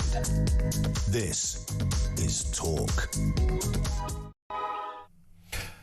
Thank you to everybody who's been in touch, including Dawn, who says, good evening, Peter. It's not surprising that Labour's attacking the Reform candidate in the forthcoming by-election about his social media. At least he wasn't friends with Peter Mandelson. Graham and Bushy says, Starmer needs the Russian oil as he's running out of other oil to put on his hair, says Graham.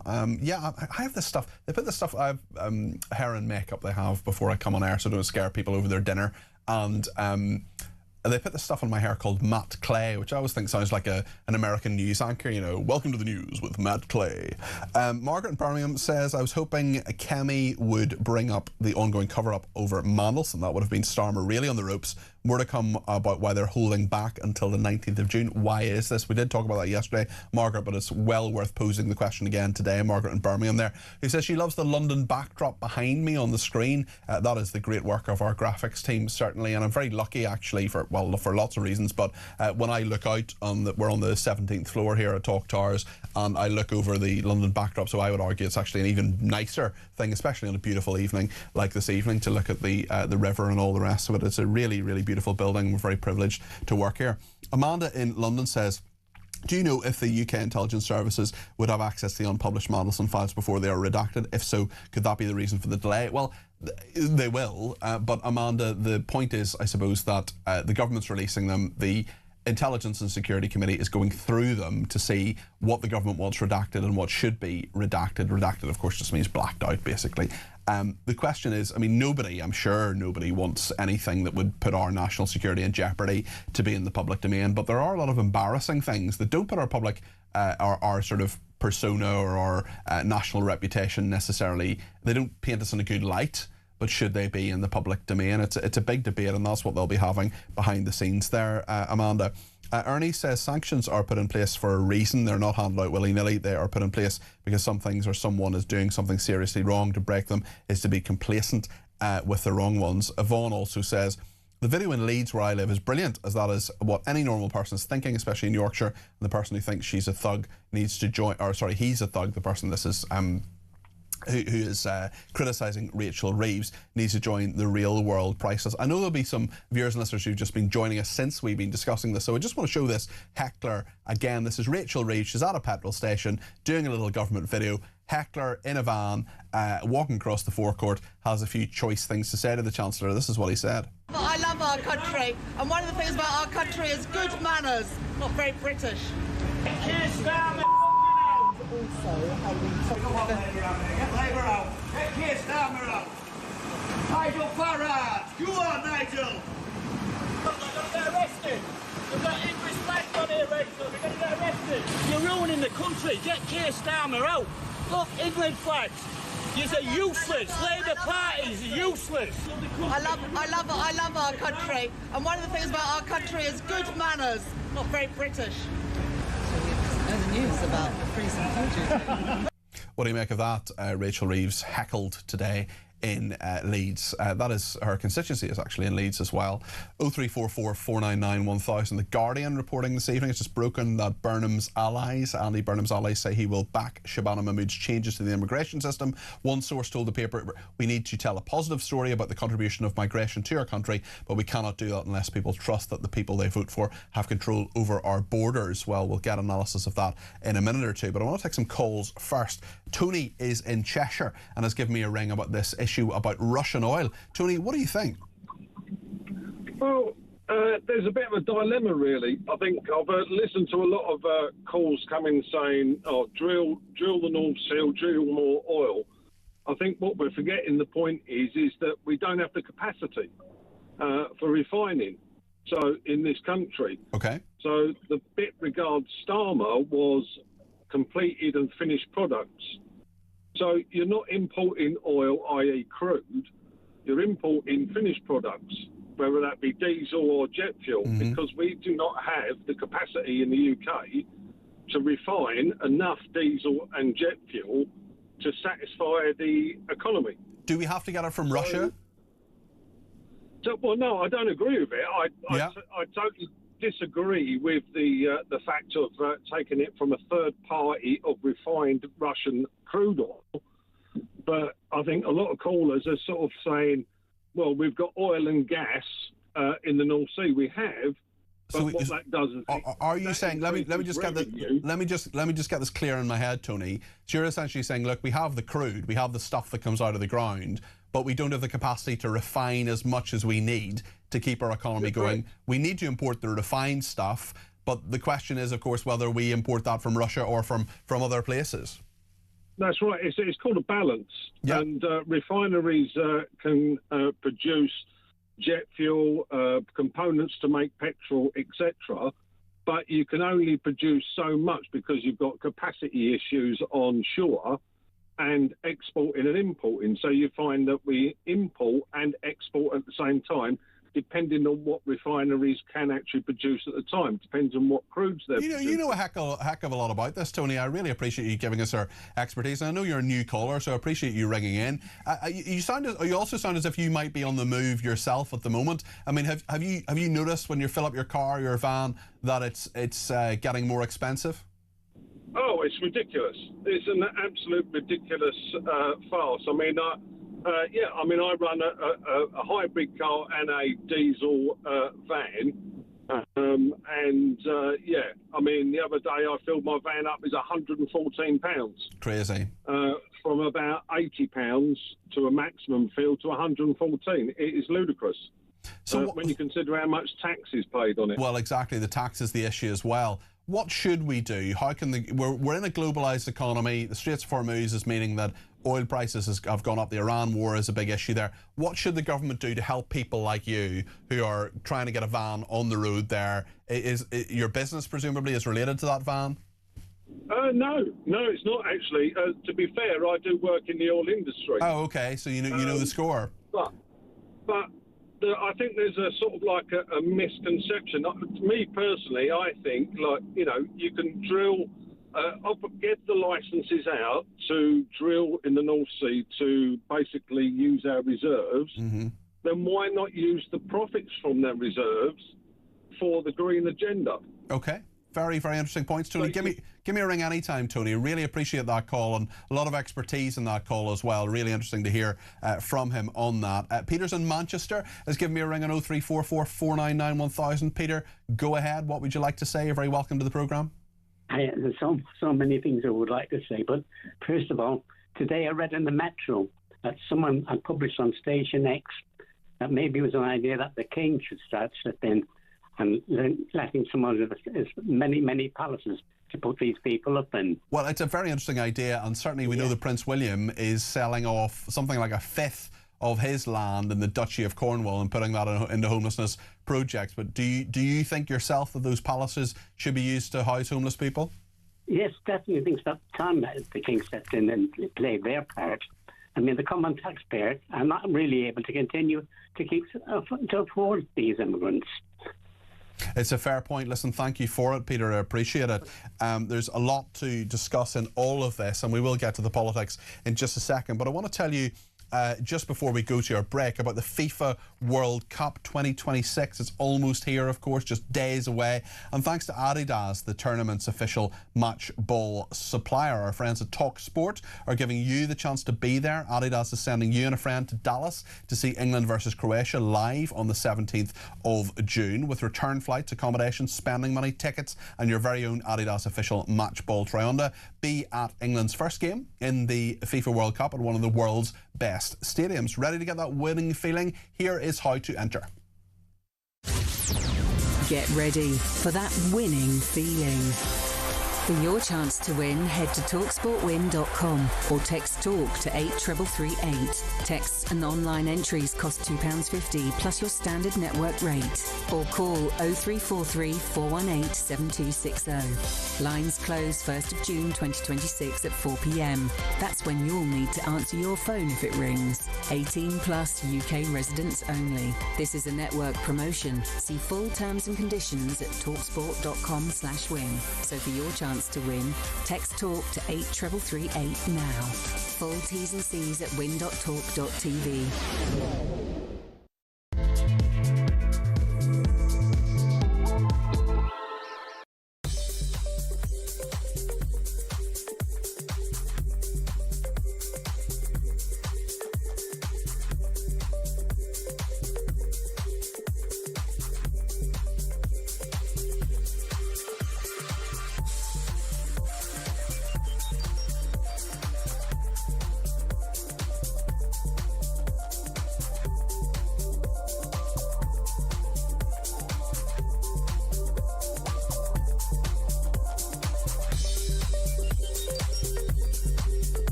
the UK.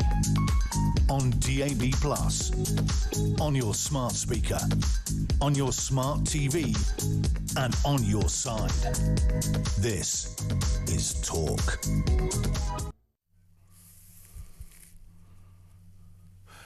Well, thank you so much for your company and your messages as well. Lots of people getting in touch. Lorraine says, sadly, as expected in the media, Labour and the Tories are resorting to gutter politics to destroy Robert Kenyon. The frenzied approach is reminiscent of how these morally vacuous people reacted to what Farage may or may not have said decades ago. Thank goodness the public see through this and understanding what the establishment are attempting to do. Well, Lorraine, we will talk a bit more about the Makerfield by-election in a second, but I want to talk to Rachel Cunliffe first. She's Associate Political Editor of the New Statesman, and very good evening to you. About this exclusive story The Guardian has just dropped about Greater Manchester understood to support Home Secretary's push to limit legal and illegal migration. Andy Burnham backing Shabana Mahmood's controversial changes to the immigration system, his allies have said, in a blow to those in Labour who hope to soften them. This has been quite a touchstone issue in Labour. Angela Rayner, I know, is not a great fan of Shabana Mahmood. There are even rumours that her coming back to the Cabinet to support Keir Starmer may have been there may have been a price to pay in Shabana Mahmood going. So we've seen Reform UK characterising Andy Burnham as well as open borders Andy. Clearly that is something, a moniker that he is going to not want to have, especially in the constituency of Makersfield. Yeah, this is really interesting. I think it's fair to say that Shabana Mahmood's immigration reforms have really divided the Labour Party, and there is a sizable faction, both of the membership and indeed in Parliament, who believe that it's the wrong direction for the Home Secretary to go in, that it was a policy designed to chase reform voters, or chase voters who were thinking of abandoning Labour for reform, and they don't like the message it sends, and they think that was sort of a key reason why so many voters abandoned Labour for the Greens, as we saw in the locals a couple of weeks ago. So for Andy Burnham to come out and back Shabana Mahmood's reforms in this way at a time when he has for so long been sort of held up as the saviour, as the soft left, somebody who would, if he did lead the Labour Party and the government, lead it in a very different direction, is really striking, and is, as you say, I think, to do with the dynamics of that particular seat that he's going for in Makerfield. There's quite a number of different aspects of Makerfield. Robert Kenyon facing criticism for social media links. Labour calls what he's saying, the people that he has been friends with, troubling. Reform UK launching attack ads on Andy Burnham as well. The attack that's come out as well in the Mail today about Andy Burnham and his views on women in men's toilets, for example, or trans men, as they would call themselves. What do you make of this, Rachel? I mean, this is already, we're getting into a very, very strong and difficult fight here. Yeah, I mean, even in normal times, all's fair in love, war and by-elections, but this particular by-election is seismic because the camp around Andy Burnham are treating it as a proof of concept by-election, as in if Andy Burnham can beat reform here, then does he offer a sort of path forward for Labour across the country more generally? Reform also fighting it very, very hard because, you know, if they are able to defeat the front runner for the Labour leadership and somebody who has such a strong personal brand, that's going to give them a huge amount of momentum going forward. And it is on paper a seat that should be fairly straightforward for reform to win if we didn't have the kind of wild card factor of Andy Burnham's own personal popularity. So I'm not surprised that these attack ads, these different forms of attack are coming from all sides. On the Robert Kenyon stuff that has emerged, I think that is just a continuation of what we've seen before, which is reform does have problems with its vetting process. They don't have the systems in place. They don't have the pool of pre-vetted candidates that you would expect a party to have, and therefore they are making decisions that can backfire on them. I think we've seen 11 reform councillors so far who were elected 2 weeks ago who have since had to stand down because of, including one who said an absolutely appalling thing about Nigerian people being melted down to fill potholes. I mean, that is like just an absolutely disgusting and horrible thing, and that person should be nowhere near our elected politics. It does show the challenge for a rapidly developing party as well. I wonder, when we look at Andy Burnham and we look at Makerfield and the EU aspect to this, the fact that Makerfield was a big Leave constituency too, that is going to play into this, isn't it? Oh, absolutely, no question whatsoever. And I think Andy Burnham, or at least the team around him, are having to play on difficult mode. Perhaps if they'd been playing on easy mode so far, just because being outside of Westminster means that you are free from being tarnished with the unpopularity of the Labour government. But of course, him running in this seat, a lot of his past comments, past positions are going to come under the microscope. And it really shows for Burnham the difficulty in trying to run for two different elections, as it were, at the same time. On the one hand, he's facing the voters in Makerfield who may have one set of priorities. And on the other, he is really setting out his stall. We all know it, right? To be the next leader of the Labour Party and Prime Minister. And the constituency, the voters, the people whose support he needs within the Labour Party don't necessarily match up with the people who are going to be going to the polls in Makerfield on the 18th of June. He is really having to walk that tightrope. When you look at these kind of attacks, is anybody really basing their vote in Makerfield about what Andy Burnham said 4 years ago, or is it to do with creating an impression that actually he's saying that he's for Makerfield, he's saying he's one of you, but actually he'll just use this as a springboard? Whereas you look at Robert Kenyon, for example, who's saying, you know, I was born here, that I'm a local lad, I'm a plumber, I'm not a career politician, and maybe that sort of earthiness and that genuine nature is perhaps more genuine, some people might feel, than Andy Burnham. I know there are other candidates as well, Green, Munster Raving Looney, you know, the Conservative candidate was announced today and so on. But let's face it, it is essentially a battle between these two men. No, it definitely is. And I think there are a couple of things going on with some of the reform attacks against Burnham. I think you're absolutely right that people are probably not going to be voting based on one particular comment that he made 4 years ago.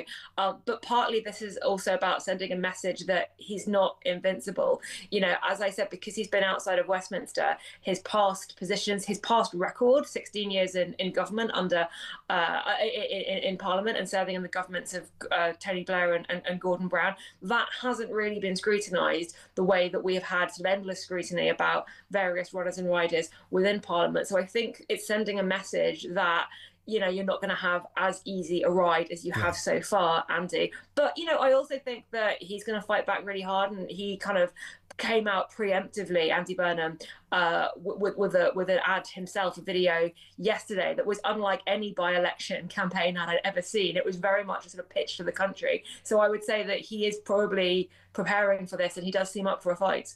Okay, thank you as always. That is Rachel Cunliffe there, who is the Associate Political Editor of the New Statesman, giving her great and brilliant analysis of what was happening there.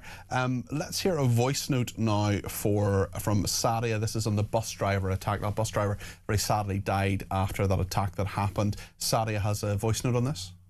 Good evening, Peter. My thoughts, prayers and best wishes to the poor bus driver who lost his life this week in Twickenham. My mum and dad were both bus drivers for London Transport when I was a young girl. They received and incurred daily abuse on their jobs all the time. Both were physically attacked. My dad ended up in hospital once because somebody threw a brick at him. There is just not enough support out there for the courageous individuals who keep our cities moving, even during the pandemic. They just need more protection, and they need respect for the job that they do. Sadia, Market Harborough. Sadia, thanks very much. I'm really sorry to hear that your parents went through that and your family went through that and you went through that as well. There are some really, really good people who work on the transport network, and we need to respect them and realise that there are a load of people who don't respect them, and we need to tell them and remind them that the job they do is incredibly useful. I use public transport most days of the week. I know not everybody does, and most journeys in this country are by car, of course, but there are a lot of people on our buses, on our trains, in London, in the Tube and various other bits of public transport who do a great job. The attack was actually on Battersea Bridge. You might have just been slightly confused because one of the court details there was in Twickenham, but just for clarity, not having obviously criticising you in any way, Sadia, because your voice note was excellent, but just for a point of fact there, the attack was in Battersea Bridge, but one of the court's dates that I was mentioning there involved Twickenham. Another story that's around this evening that you may or may not be aware of is that the jury has failed to reach a verdict in the retrial of two brothers accused of assaulting a police officer at Manchester Airport. This is something that happened quite a number of months ago, and Mohammed Fear Amaz, who's 21, and Mohammed Ahmad, 26, were both on trial for assaulting unarmed PC Zachary Marston. They denied the charge and claimed they were acting in self-defence, so the jury has failed to reach a verdict there. We're going to talk in just a second about Britain's sick note culture, because Thorin Govind, a pharmacist and healthcare commentator, is going to be with us. There is an attempt by the government to try to do a couple of pilots to try to get people back to work and help and facilitate people back to work as much as possible. And we will talk about that. I should say the date of the original attack in Manchester Airport, which certainly caused a lot of controversy and debate at the time, was that was in the 23rd of July 2024. In fact, I seem to remember I was broadcasting that day. Lots more to talk about. 0344 499 1000.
It's a nutty canister, either way. I mean, look at the nut on it. Bob Odenkirk! Saul was great. He was just a breath of fresh air. Amelia Clark! Star Wars versus Game of Thrones. Game of Thrones, definitely. I'm loyal. Don't tell Alex Hassel! In season 2, a lot of us get our clothes off. You do know you did that in season 1. Exactly, that's true, yes.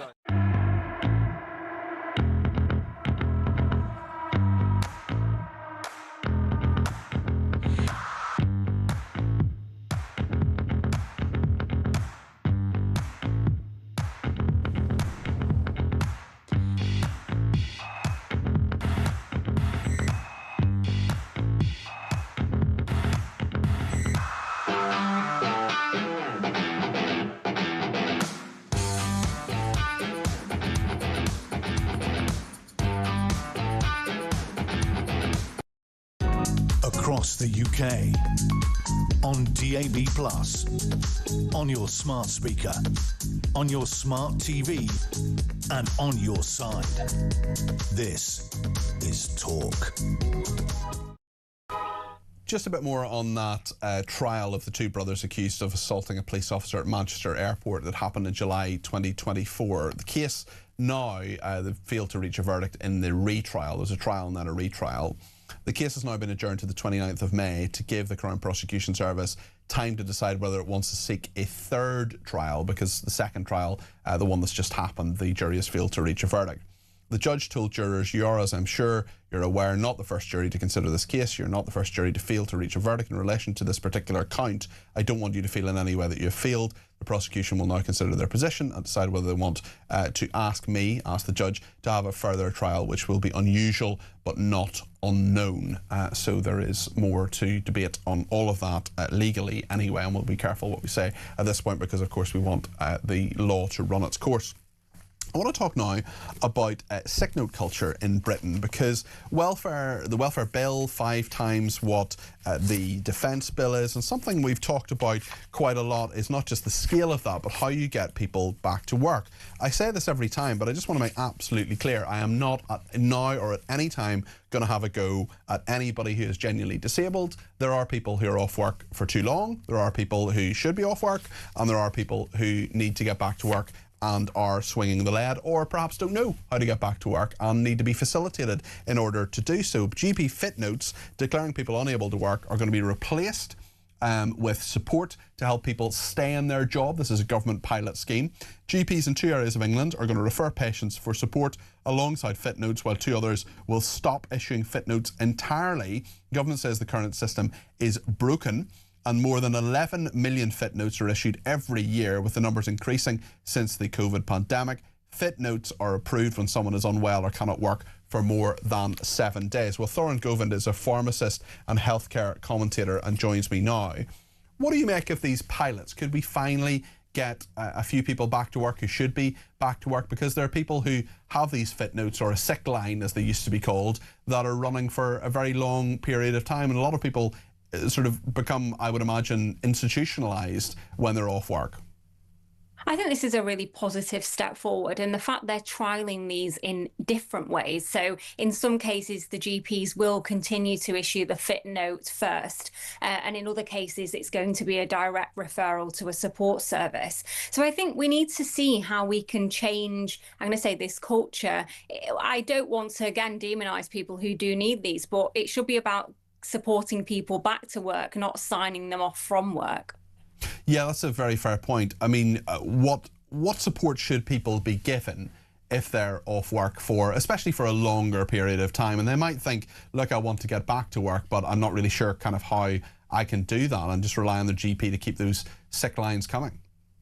Yeah, I think we should also highlight it's not just GPs who can sign fit notes. There's 5 healthcare professionals, which include pharmacists, nurses and occupational therapists.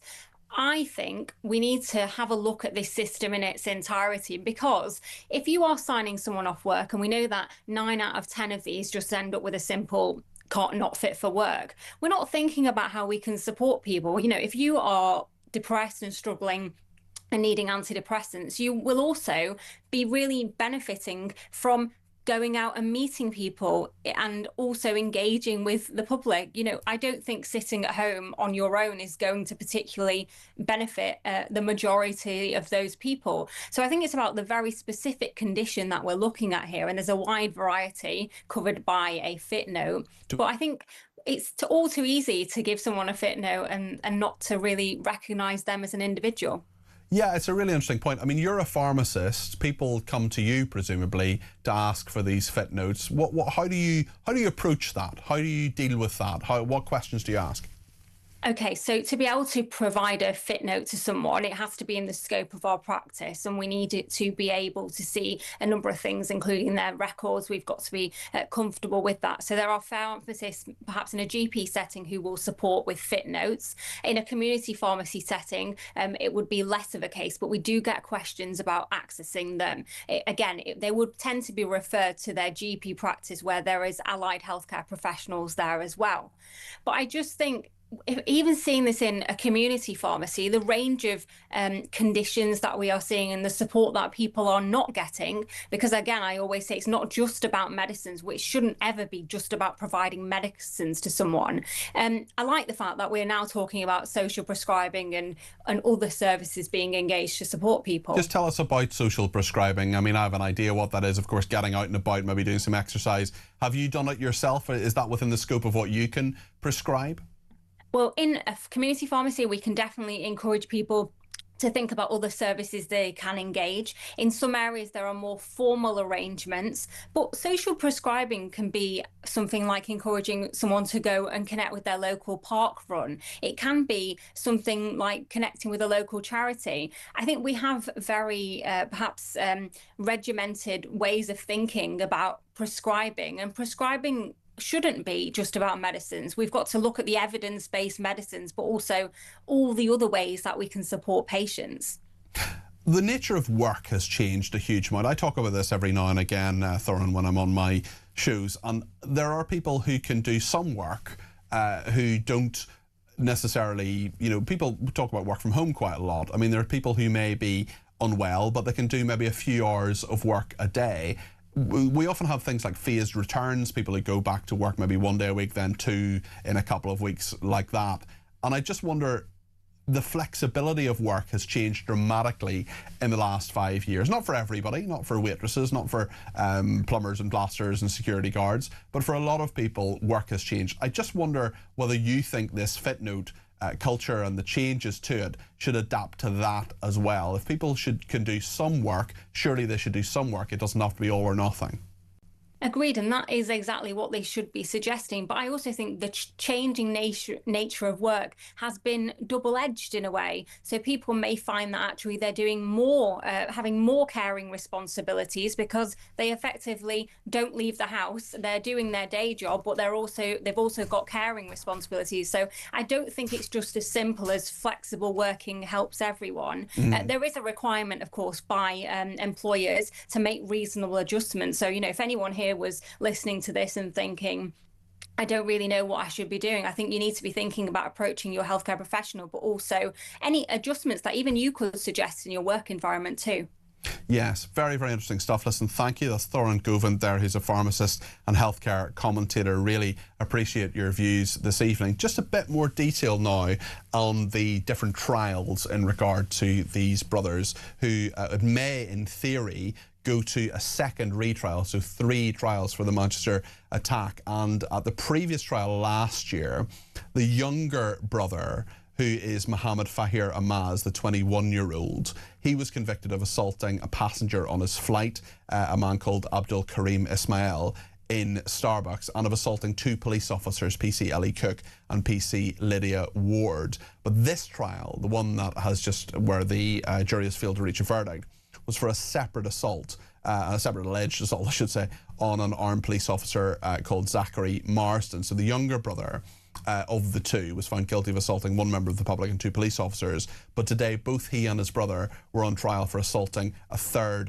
separate officer, the armed officer, Zachary Marston. And that is the trial where they have failed to reach a verdict. Now we're in a situation where the CPS, Crown Prosecution Service, may go back and seek a second retrial because the jury has failed to reach a verdict on that. It's tremendously legally complicated, but what I remember certainly at the time, and I think it was on air when that footage came through, was the nature and the shock that so many people had, certainly, and we can say this because it has been found to be the case in the court of law, where Mohammed Fahir Amaz assaulted 3 people, and we could see some of the footage of him assaulting 2 police officers. Now, the retrial that has happened, people were hoping that, you know, these things take a long time in law, and we're hoping there'll be some sort of outcome for that. And it was actually the 23rd of July 2024 that the incident happened, so nearly 2 years ago, and it just does take a long time. Thank you for all your messages. Mary in County Down says, I think the video of Rachel Reeves standing up to the thuggish oath on the garage forecourt shows a side of her we didn't previously see. She displayed a good bit of grit, wit, class and composure. Well done, Rachel. Let's see more of that from the government. What do you make of that? Let me know your thoughts. Graham says all that was missing was for Rachel Reeves to shout back at the van driver, come and have a go if you think you're hard enough, says Graham in Bushy. Peter in Shrewsbury says we are in desperate times at the moment. The government seems hell-bent on bankrupting our country. They seem hell-bent on doing the opposite of the will of the people. This government seems hell-bent on keeping their own jobs rather than serious issues affecting our country. If brains were made from ink, the government could dispense enough to make a full stop. John in Kent says, oh, actually, I've read that out earlier. Another person says the Office, Shops and Railway Premises Act only deals with workplaces where a temperature is below a certain amount. It doesn't have an upper temperature limit. Well, with the climate changing, and the climate is changing, we know it is, well, should there be an upper limit? What can you deal with? About 25, 26 degrees, I must say, is enough for me. Another person says everyone should understand Andy Burnham is a chameleon. He changes beliefs like a chameleon changes colour. Another person says, are we seriously saying Rachel Reeves, the Chancellor of the Exchequer, is driving herself around and filling her own car up? Really? I don't believe it. No, I don't think we were saying that, actually, but she's at the petrol forecourt to talk about the price of petrol. She is, like 5 other ministers in the Cabinet, entitled to 24-hour security, and, you know, she is driven around. So we're not saying that for a second. I don't think anybody is suggesting that. Anthony says, sorry to hear about the poor bus driver. Thank goodness I live in Makerfield in the north. What on earth is happening to our capital?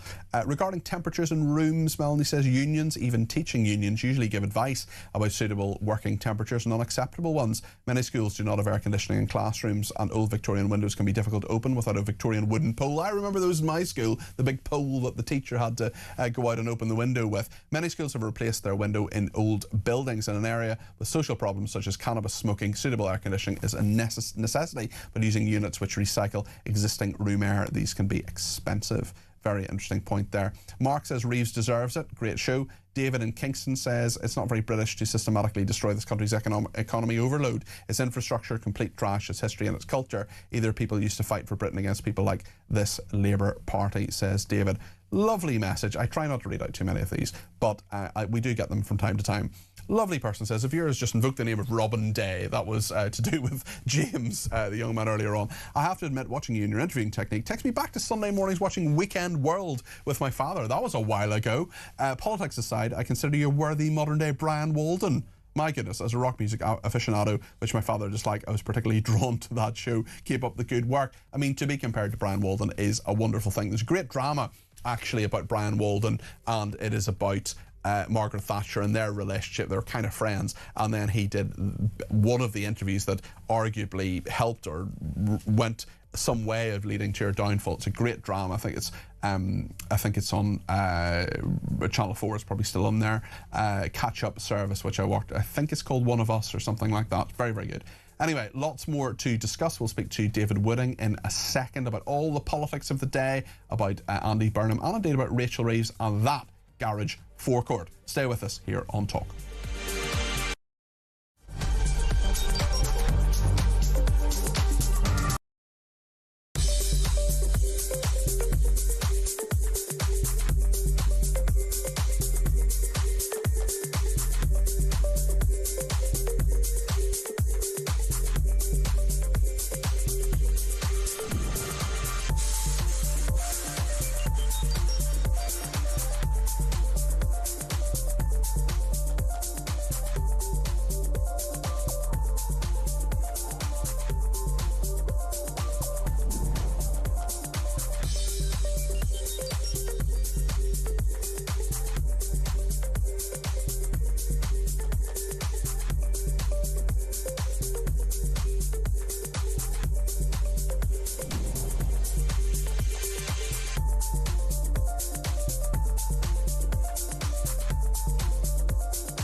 Across the UK, on DAB+, on YouTube, on your mobile, and on your side.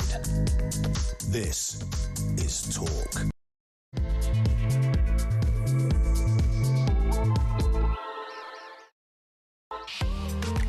Well, a very good evening. I hope you've been with me for the last 2 hours, but if you haven't, it has been a very spirited debate. Lots to discuss. We're going to speak to David Wooding, the former editor of the Sunday Express, in a second about what has gone on. Rachel Reeves being heckled. A lot of you want to talk about that.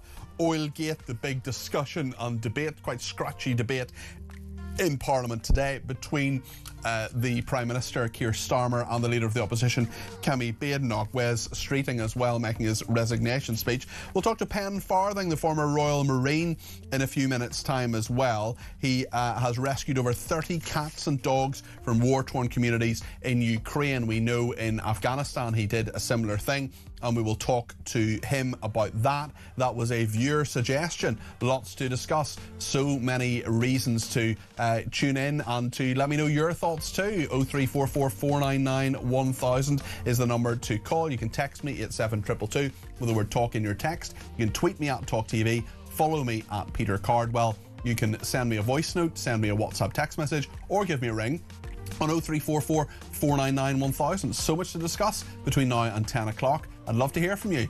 Let's get going here on Talk.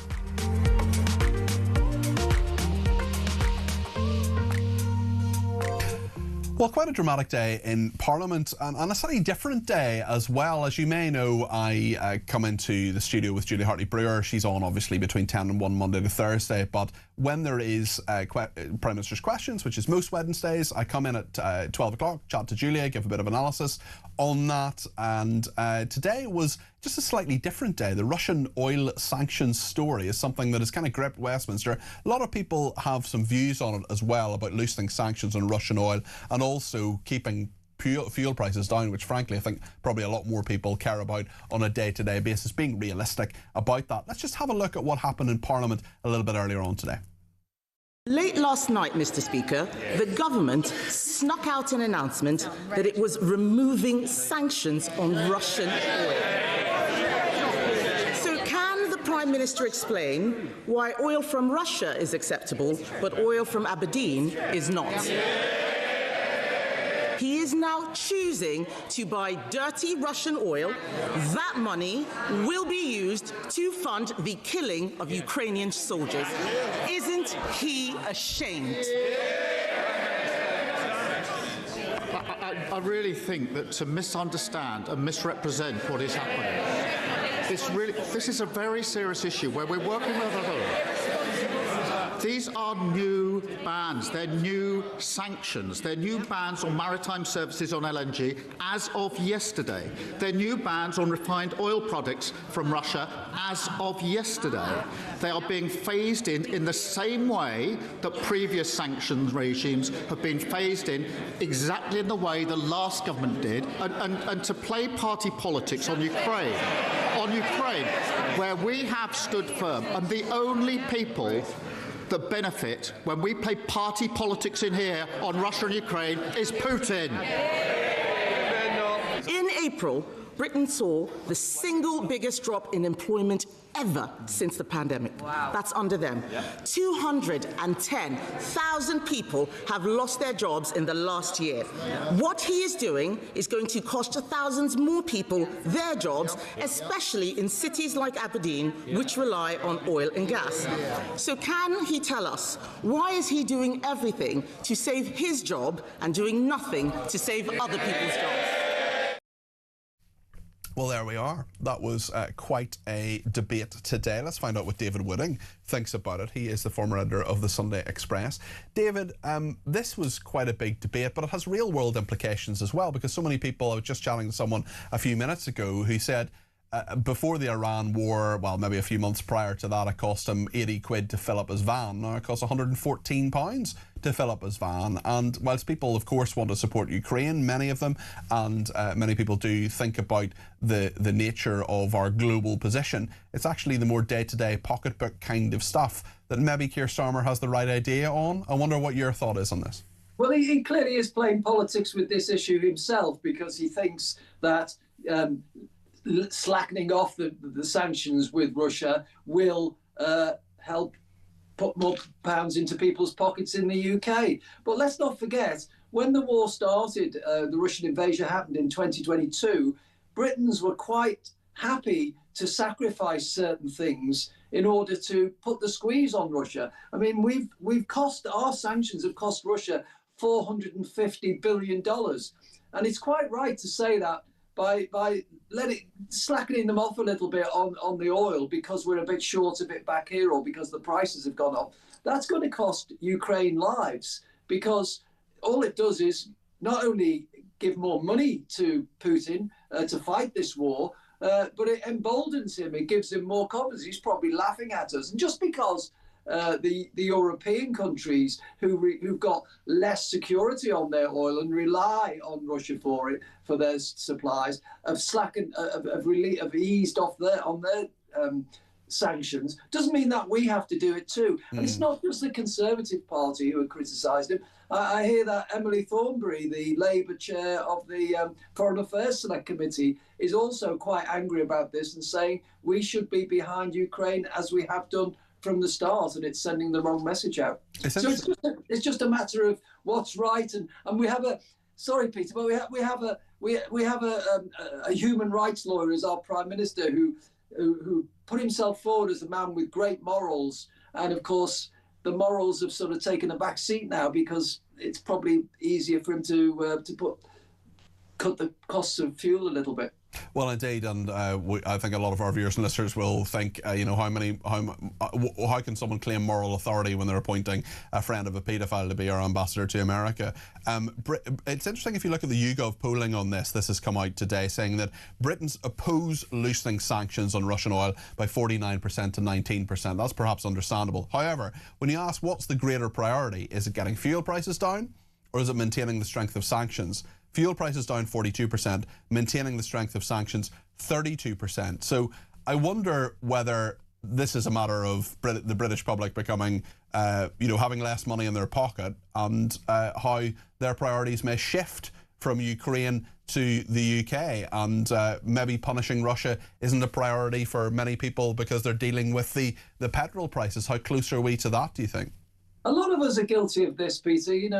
We have certain morals, but then when it starts to hit us in the pocket, we start changing our minds and weakening on it a little. You get younger people who are really pro-green and driving green electric cars, but then when they realise it's going to cost them a little bit more to drive an electric car, they maybe get a cheaper old banger. It's just normal human putting yourself first in that sense, and you can't blame people for that. But nevertheless, the government should be showing a lead here and cracking down on Russia, because in the long term, if Russia succeeds in Ukraine, it's bad for all of us.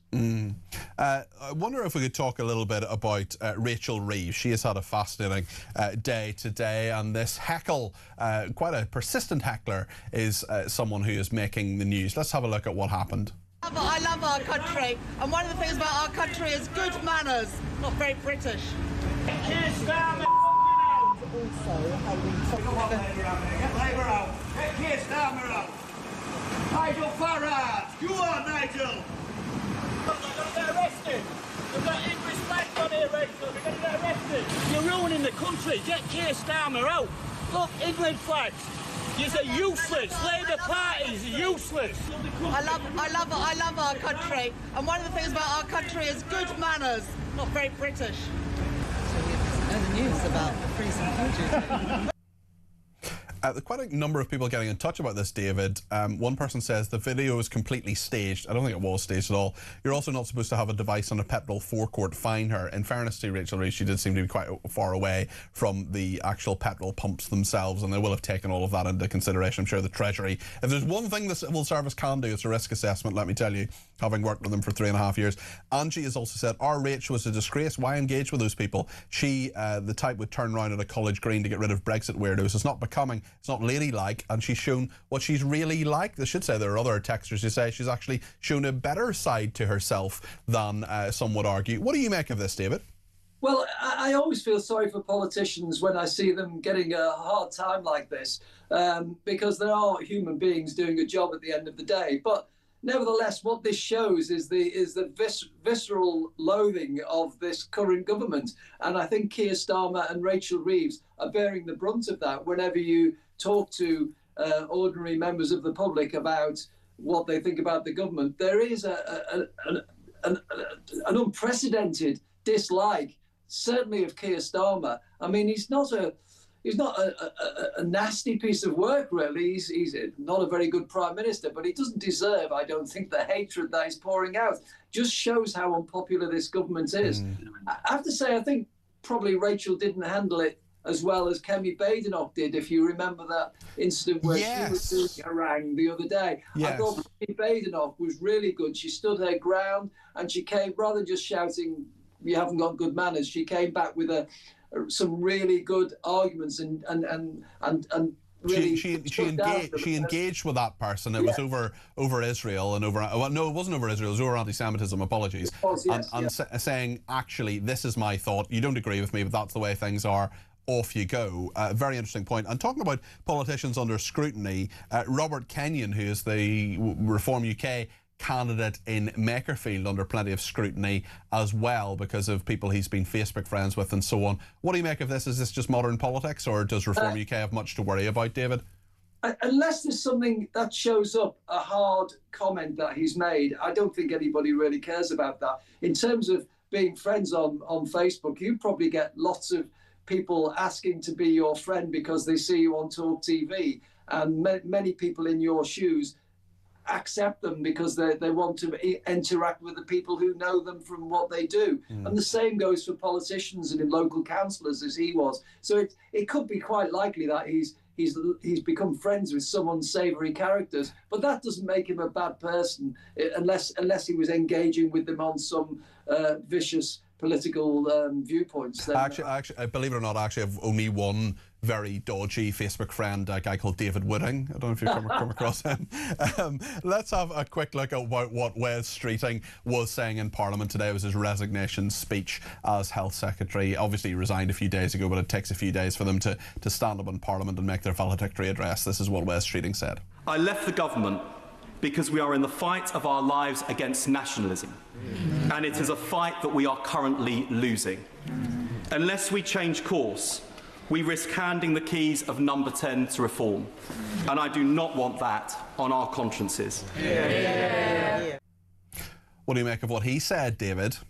Well, yeah, it probably would have got more coverage had there not been so much more going on in the world. And Parliament, because resignation speeches are really big set-piece numbers. He didn't really go for the jugular, though, did he? He criticised Starmer, but he didn't. You know, this wasn't Geoffrey Howe. No, and he did make the point about having to change, but his point about changing was all that the parties who are doing well are all nationalist parties. I'm not quite sure that's true about Reform, who see themselves as a UK party. In fact, they want some seats in Scotland. But he and Wales too. I mean, he would say they're English nationalists. They would deny that. They're saying they're a full UK party. Yeah, but of course, he is right in making the point that these parties, which were seen as fringe parties in the past, and I'll include the Greens in that too, are doing really well because of the fragmentation in politics. And the reason politics is fragmented is really quite simple. It's because people are fed up with voting in the Conservatives and now Labour, and they didn't get what they wanted. That's why we had Brexit, because people were fed up with the way that the country was being run. And it was a bit of a revolt, really. OK, we'll get out of the EU. You keep blaming the EU for everything that's wrong. We're going to leave. And then nothing changed. Now that festering disillusionment is transferred itself to Reform. And people, whatever they hear about Reform, are willing to back them because they think you're not the other two. And on the left, I think the Green Party is certainly having some you know, is gaining some support from that as well. I hear from people all the time. You talk about the Uni Party and all the rest of it. David, great to talk to you as always. David Wooding there. Great show. Thank you, former editor of the Sunday Express. Joe in Shrewsbury has been in touch and says, regarding fuel prices, I did not realise until recently that we actually pay 20% VAT on the actual tax we pay at the pumps. Absolutely gobsmacking. No wonder the cost of living is crippling us. Phil says, the gentleman who wants the King to allow homeless people to use their palaces, which are part of our history, should offer any spare rooms he has at home to house them. Linda in Worcestershire says, with all the activity of Russia in British waters, hacking allegedly, sending illegal immigrants allegedly, I wonder if Putin is eyeing up an invasion of the UK with a view to pillaging our oil and shale gas. Just a thought. Love the show as always. Angie says, I've just had a chance to catch up on Prime Minister's questions, and as a Reform UK voter, I have to say Kemi is winning my heart. She's come on leaps and bounds. She's a passionate speaker and she cares about the country. I'm very split right now, but I think the Conservatives were given a bump deal in their last years with the COVID scandal. Reform UK have the backing and momentum, but what do they plan for the future of Britain? Will the momentum turn by the next election? I'm starting to feel more and more unconvinced by Reform. Well, that's interesting. And certainly, Reform UK is the most popular political party in this country. They have consistent leads in polls. There's no doubt about that. And if the polls are to be believed, which I think the data from the council elections, nearly 2 weeks ago now, would have us believe, that is, there is strong evidence to say that Nigel Farage is on course to become the next Prime Minister. But it is interesting to read thoughts like that, and also people saying, that he's not strong enough, and they've gone to Restore Britain as well, which is something that has been backed up by a number of people. The figures are there. Restore Britain is doing pretty well, but Reform UK, it'll be fascinating to see what happens in this by-election.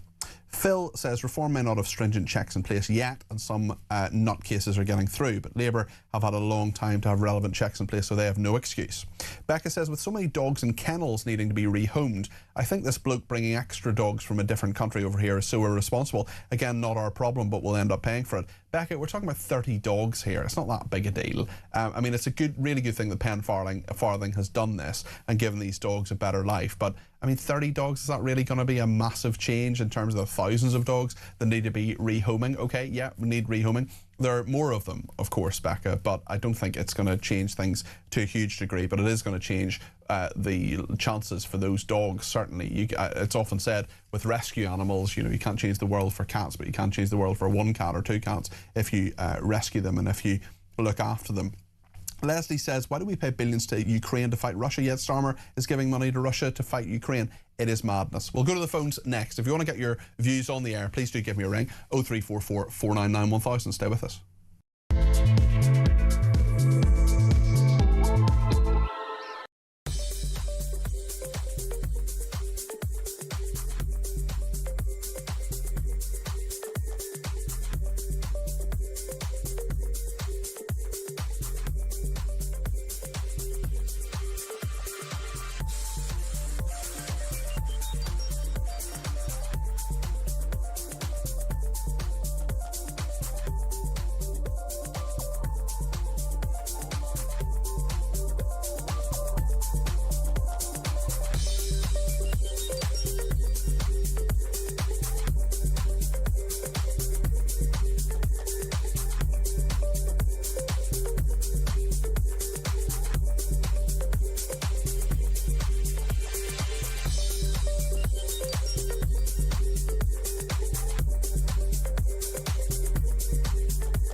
Not wig. It's a nutty canister, either way. Look at the nut on it. Bob Odenkirk! Saul was great. He was just a breath of fresh air. Amelia Clark! Star Wars versus Game of Thrones. Game of Thrones, definitely. I'm loyal. Don't tell Alex Hassel! In season 2, a lot of us get our clothes off. You do know you did that in season 1? Exactly, that's true, yes.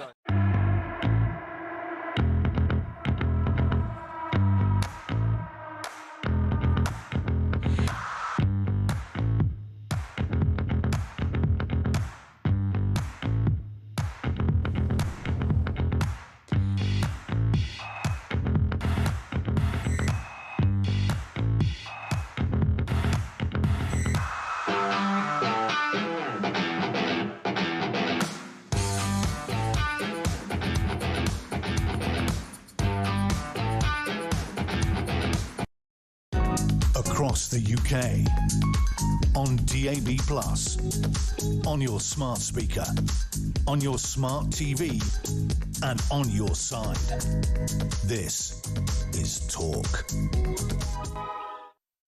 Well, it's interesting on Aston Villa, who are, of course, Prince William's favourite club, the Birmingham club, are 3-0 up against SC Freiburg in their UEFA Europa Conference League final with under 30 minutes left. They're on course to win their first European trophy since 1982 when they won the European Cup, now known as the Champions League. So we'll keep an eye on that. 3-0 up. Let's hope that the British club wins. We'll see where we are, and by the end of the programme, I'll give you an update on that. Thank you to Tad, who says, Rachel from Account says she loves this country. Well, she's got a funny way of showing it. Hers is the antithesis of what is good for the UK, and she is not on her own. In Margaret Thatcher's words, these lefties are wreckers on workable policies that cause misery and mayhem. Regards, Tad. I should say, actually, that docudrama that I mentioned a little bit earlier on in the programme on Channel 4, it's really good. It's called Brian and Maggie, and it is about Brian Walden and Margaret Thatcher. It's well worth watching. I think it's a 2-part drama. Very, very good stuff. And if you remember Brian Walden, or even if you don't actually,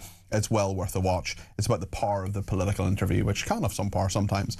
Nat says Reeves's response was nervous and awkward. Elisa in Chelmsford says, Peter, it doesn't matter what Burnham says now. As we found with Labour thus far, what they say before being elected doesn't match their actions upon being elected. I wouldn't trust anything Burnham says after what we've experienced in the past 2 years. Also very sad to hear about the bus driver, just dreadful. I always say hello upon boarding a bus, and then I say thank you on leaving the bus. What has happened to basic decency and respect? Really interesting you mentioned that, Elisa. I always do that in Northern Ireland. You always say hello to the bus driver and you always say thank you to the bus driver. It's just a thing I do. And some of my English friends think I'm really weird. I mean, they probably think I'm weird for many reasons, but saying thank you to bus drivers is just something I've just always done. And I think that is just a nice thing. Maybe you should... of course, yeah, someone's pointed out actually many bus drivers, you go out, many buses, especially in London, but other parts of the country as well, you actually go out the middle of the bus. I'm more of a train person when it comes to London transport, but there we are. Right then, let's go to the phones, and I want to talk to Tommy in Scotland. Tommy, I think this is the first time you've given me a ring anyway, and I really appreciate the call. What's on your mind this evening? Good evening. Hi there. Called, yeah. Never called any station before. Okay. But my concern is the fact that Keir Starmer has decided it's a very good idea to buy oil from Russia, and trying to hoodwink the British public into thinking that he is doing good for the British public. And he's buying fuel from Russia that is basically, okay, thank you, Russia said, we can now fuel the Ukrainian war even more than we're actually doing. And your previous caller, who works in the oil industry, said that no, we can't refine the oil in the UK. Yes, we can. We can't. He was saying we can refine it, but we don't have the level of capacity that we need to refine all the oil that we need to refine. But Tommy, in Scotland where you are, I don't know which part of Scotland you're in, but you understand, obviously, I'm sure, how many jobs there are dependent on the oil and gas industry. How much of an issue is it with up there? Because it's clearly Aberdeen, the Aberdeenshire area in particular, relies on so many of those jobs. Well, yes, it is Aberdeen, but it's also, I live in the Central Belt, and Grangemouth is a home of a massive refinery. Yes. And many refineries in that area. And when Mr. Ed Millipede, as I like to call him, decided... Many people like to call him that. I like to call him that. Decided to call him, when he decided that, oh yes, the UK is going net zero, but what we will do to go net zero is we will cause more pollution by buying fracking gas from America, and we'll just buy North Sea oil from Denmark, I think it is. Yeah, so we'll buy it in instead of producing our own. Yes, I get the whole net zero thing.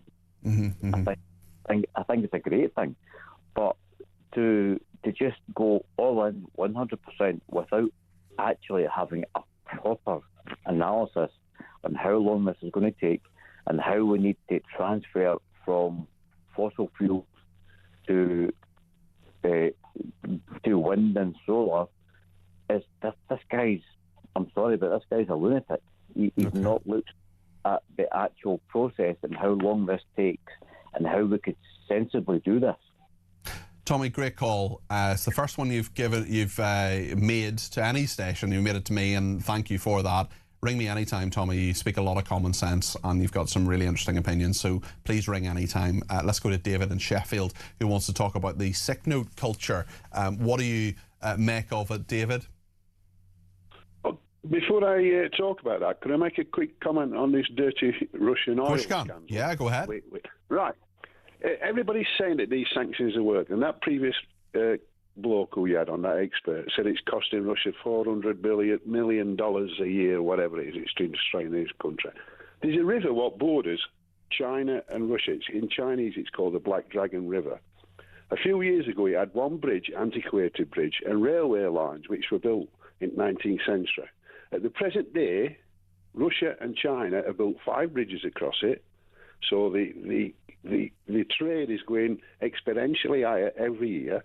They do now at the present through, I think it's 2 oil pipelines and gas pipelines, sell China 30, I think it's billion cubic metres of gas. They're opening a third, what's going to be taking up to 50 billion cubic metres of gas around here.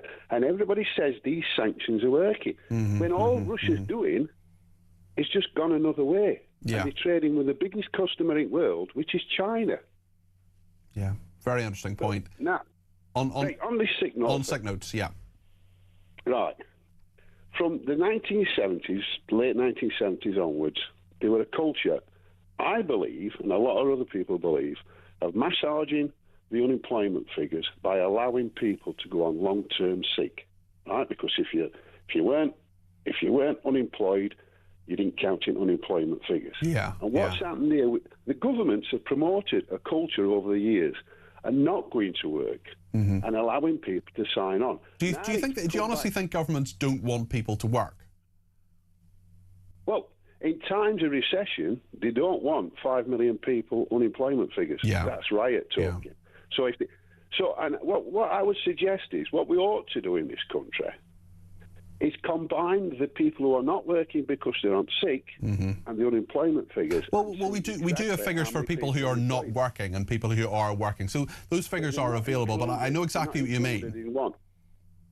I mean, if you're not working, you're unemployed. Whether it's long-term sick or whether it is because you've lost your job. I mean, you could argue that people who are retired are unemployed. You wouldn't say, David, that people who are retired are unemployed. You'd say they're retired. Well, I am retired, but I've worked since I was 15. Yeah, but you wouldn't say you're unemployed, David. Well, if you're on long-term sick, you are unemployed. But what I'm saying is, if you're saying people on long-term sick leave are unemployed, you could also, in theory, say that people who are retired are unemployed, and you wouldn't say that, would you? Well, no, because they've paid in and they're getting out what they've paid in. And that's fine, but my point is as well that, I mean, people who are long-term disabled, for example, who cannot work, it's not that they're unemployed and could work. You fully understand as well as I do. There's always going to be people who need help. Totally. We're never ever going to argue against that. But I know people, I can give you a classic example. I know one who was in an industry where I went, said he was never going to work again in 1984. He's now retired and he never worked a day again. Yeah. And all he did was go on sick. Yeah. And everybody in the country will know somebody like that. Of course, and it sticks in the craw. And do you know what it does, David? It annoys me as a worker. It also annoys people who are genuinely disabled, because then they get tarred with people who are pretty much work shy, David. We've got to talk about long-term sick and disablement in separate categories. Yeah, because agreed. What people will always do if you're attacking disabled, and I'm not. What I'm saying no, you're not. Is, you're absolutely not. If you're on long-term sick for anxiety, for stress, whatever it is, you're not working. Because every company has a policy. If you're off so long, they take you off books. Yeah, right? I know what you mean. Every company has that's true. That's true. So you're unemployed. So why can't we say, all right, I think Betty, whatever Conservative leader said, there's 260,000 people lost their jobs in last year. I think it's 210,000, yeah. Well, whatever it is, add that to the number of people who's on long-term sick for last year. All right. David, listen, thanks for those points. It's ridiculous what we're doing. Okay. We're separating things. And when there's a recession, it suits the government to have sick schemes. Okay, David, listen, thank you. Appreciate your points, and on both the Russian oil point and indeed the point about sick notes and working culture, whatever you think what David said, what Tommy said, what indeed everybody has been saying this evening, please give me a shout. 0344 499 1000. We're going to talk to Pen Farthing in a second, the former Royal Marine and War Zone animal rescuer. He's been in Ukraine getting more dogs and giving them a better life here in the UK. We'll talk to him in just a second. Stay with us.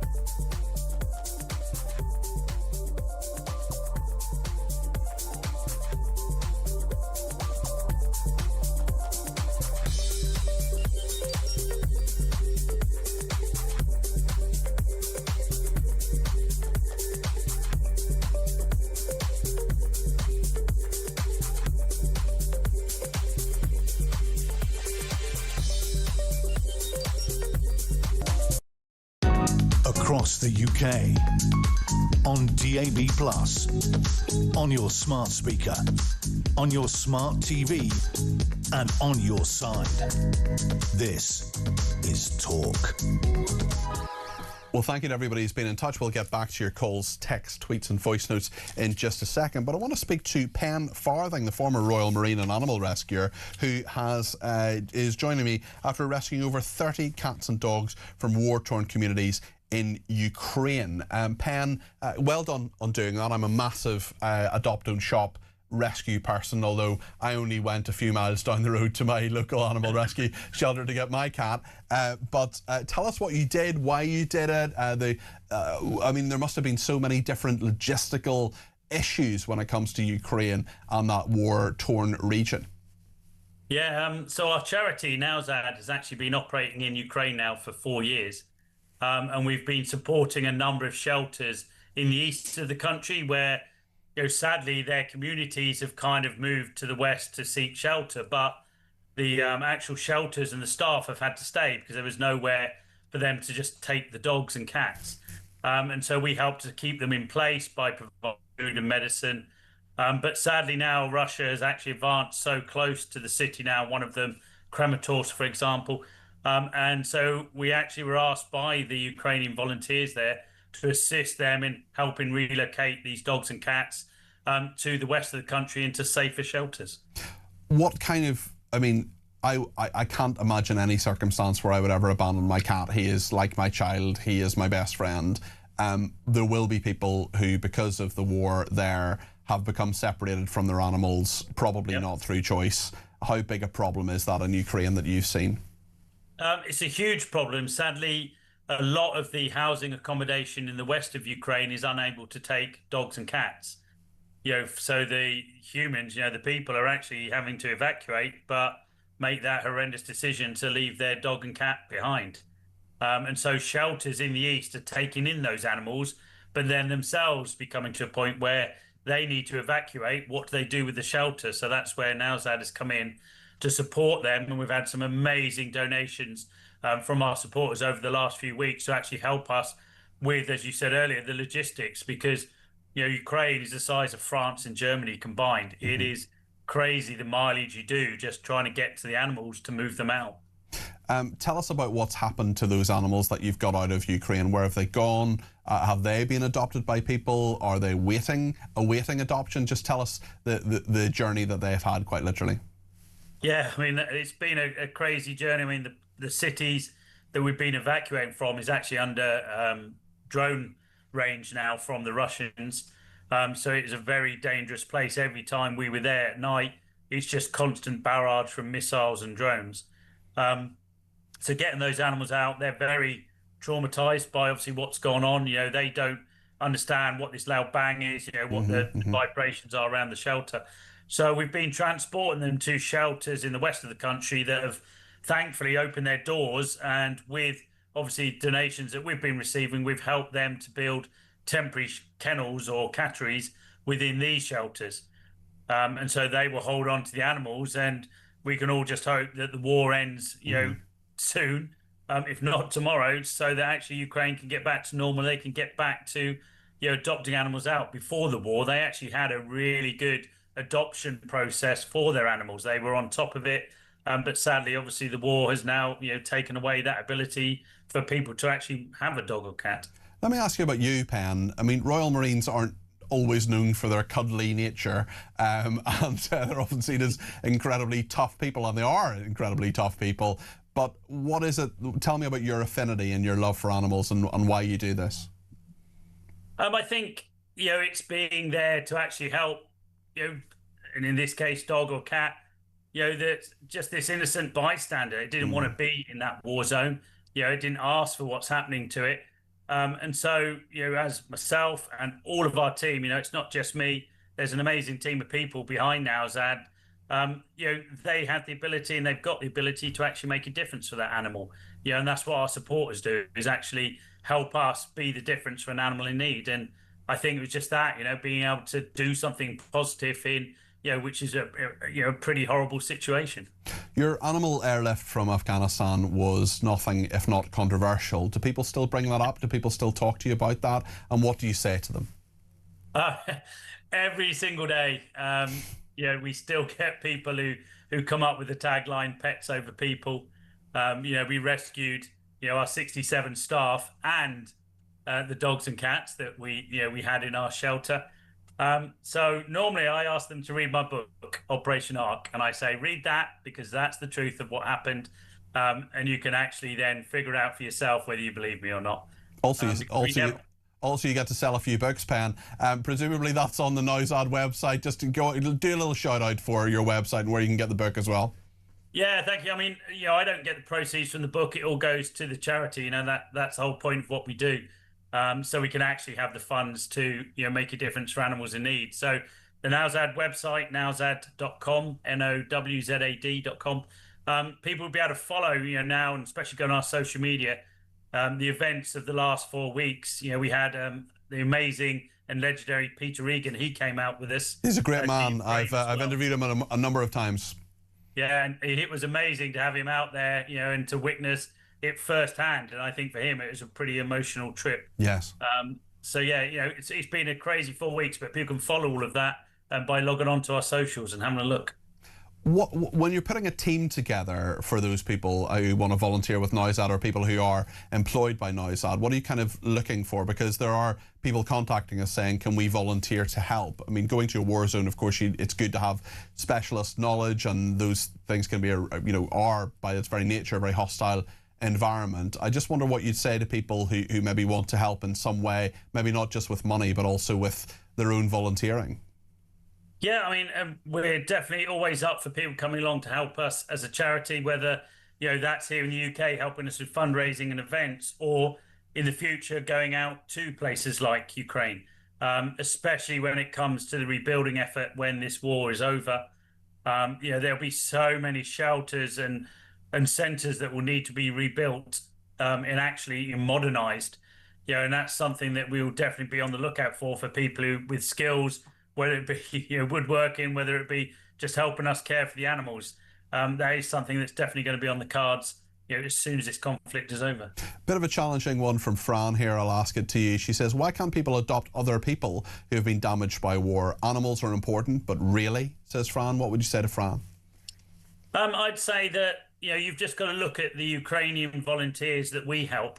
They're the ones who are actually caring for these animals, and that's what they want to do. I can't make people choose and decide what they've got to look after in life. So we're helping those Ukrainian volunteers. Otherwise they're there on their own, fending for these animals that not by choice. Were sadly left abandoned on the streets. Thank you very much, Pen. Good luck in all your work. And I say to Fran as well, we have an awful lot of people here in the UK who have taken in people. A friend of mine as in fact 2 people I know took in Ukrainians and have done incredible work there. And we are a very compassionate country, but we're also big animal people too, and we can help them both, I think, Fran, is what I would say. But thank you for your message. I really appreciate it.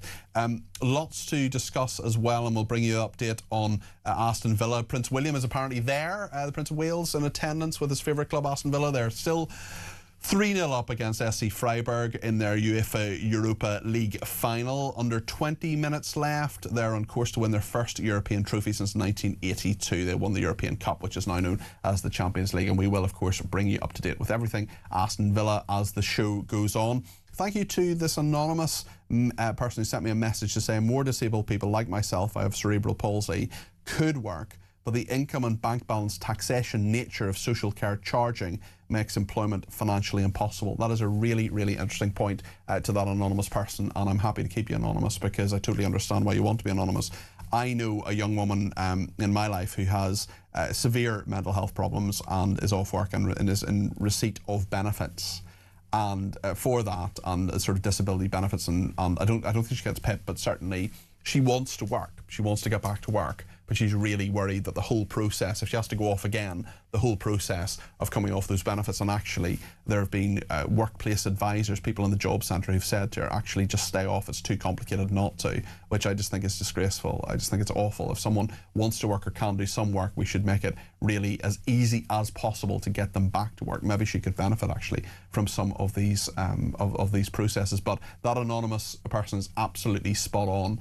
Work has to pay, and if it doesn't pay and people are better off on benefits, well, it's human nature. They're going to go to benefits. I wish you well, by the way, to that anonymous person who has cerebral palsy. That is a really tough condition to live with, and I thank you for sharing your experience and your insight with us. So thanks for that. More experience, insight, opinion coming your way. We're going to take some calls and have a chat with Petri Hoskin as well to see what's coming up with her programme. If you want to get your voice on the air, there's still time, there's still capacity. We'll take as many callers as I can between now and 10. 0344 499 1000. Stay with us.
It's a nutty canister, either way. I mean, look at the nut on it. Bob Odenkirk! Saul was great. He was just a breath of fresh air. Amelia Clark! Star Wars versus Game of Thrones. Game of Thrones, definitely. I'm loyal. Don't tell Alex Hassel! In season 2, a lot of us get our clothes off. You do know you did that in season 1? Exactly, that's true, yes.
across the UK.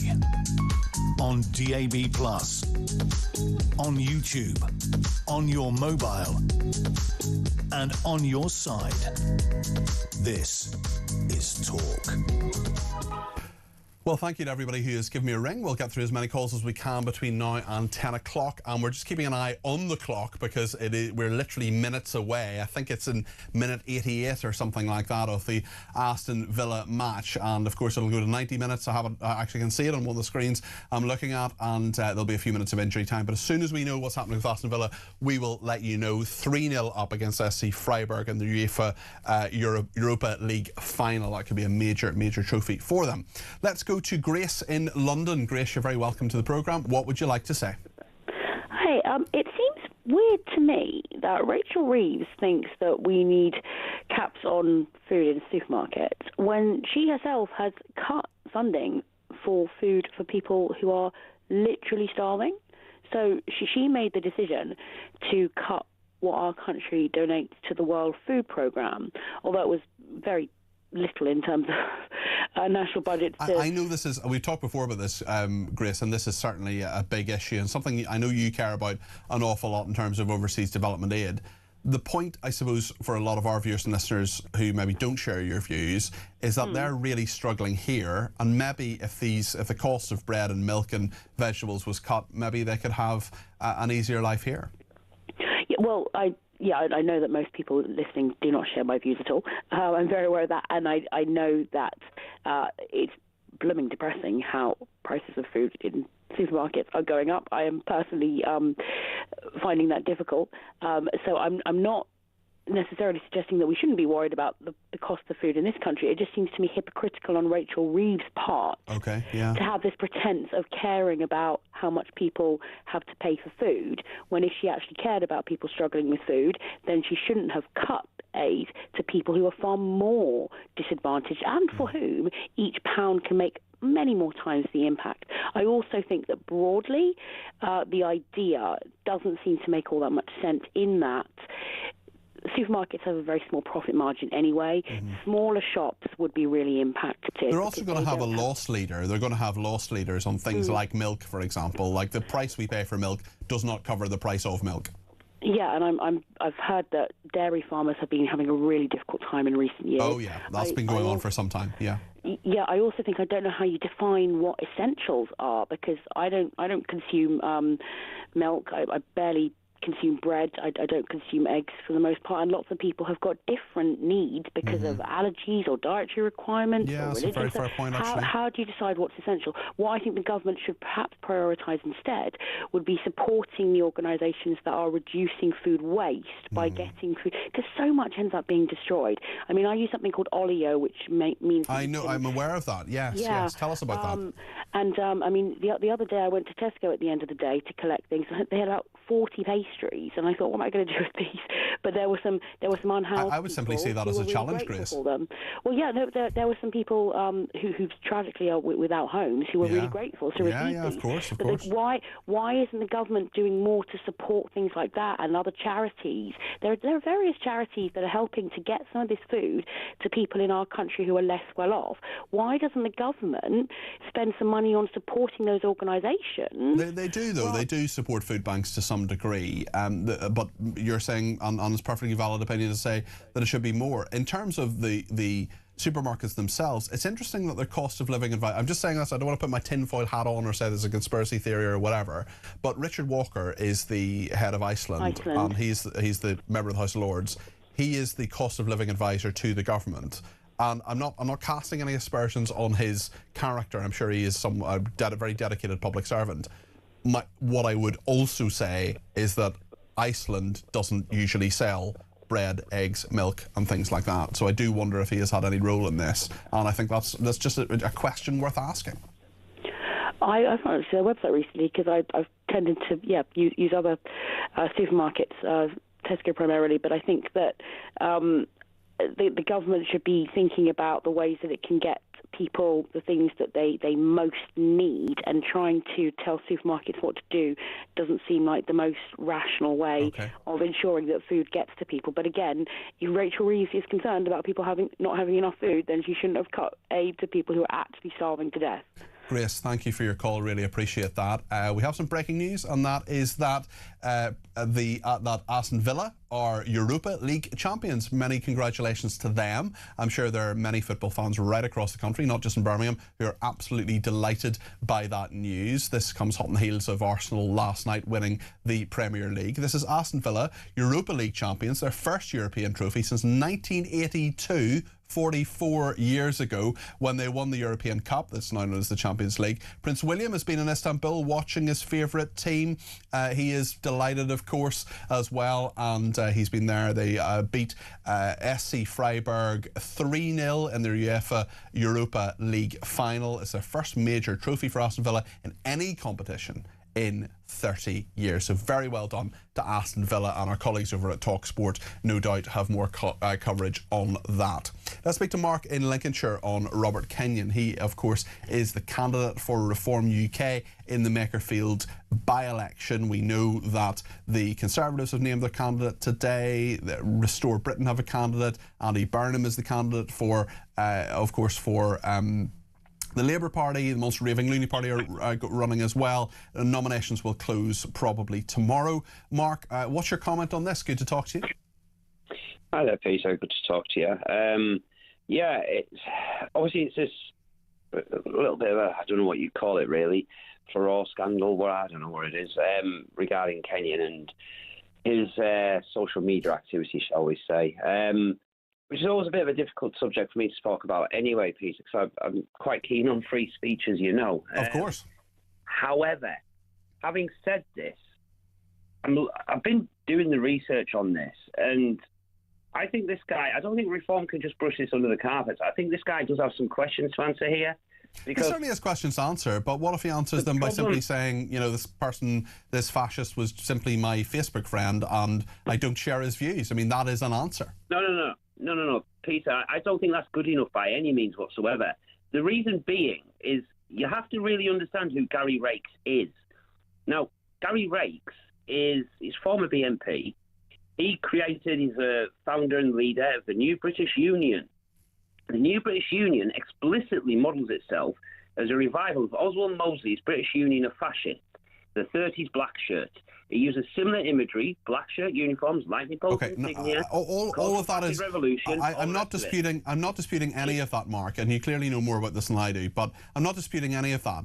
To have someone as a Facebook, I'm not excusing Robert Kenyon either, but I don't think that having someone as a Facebook friend means that you share all their views. I have lots of Facebook friends. I have lots of people who I'm connected with on LinkedIn. I don't know what their politics are. There's some people I do know who their politics are, and I think their politics are actually pretty abhorrent. But nonetheless, I know them.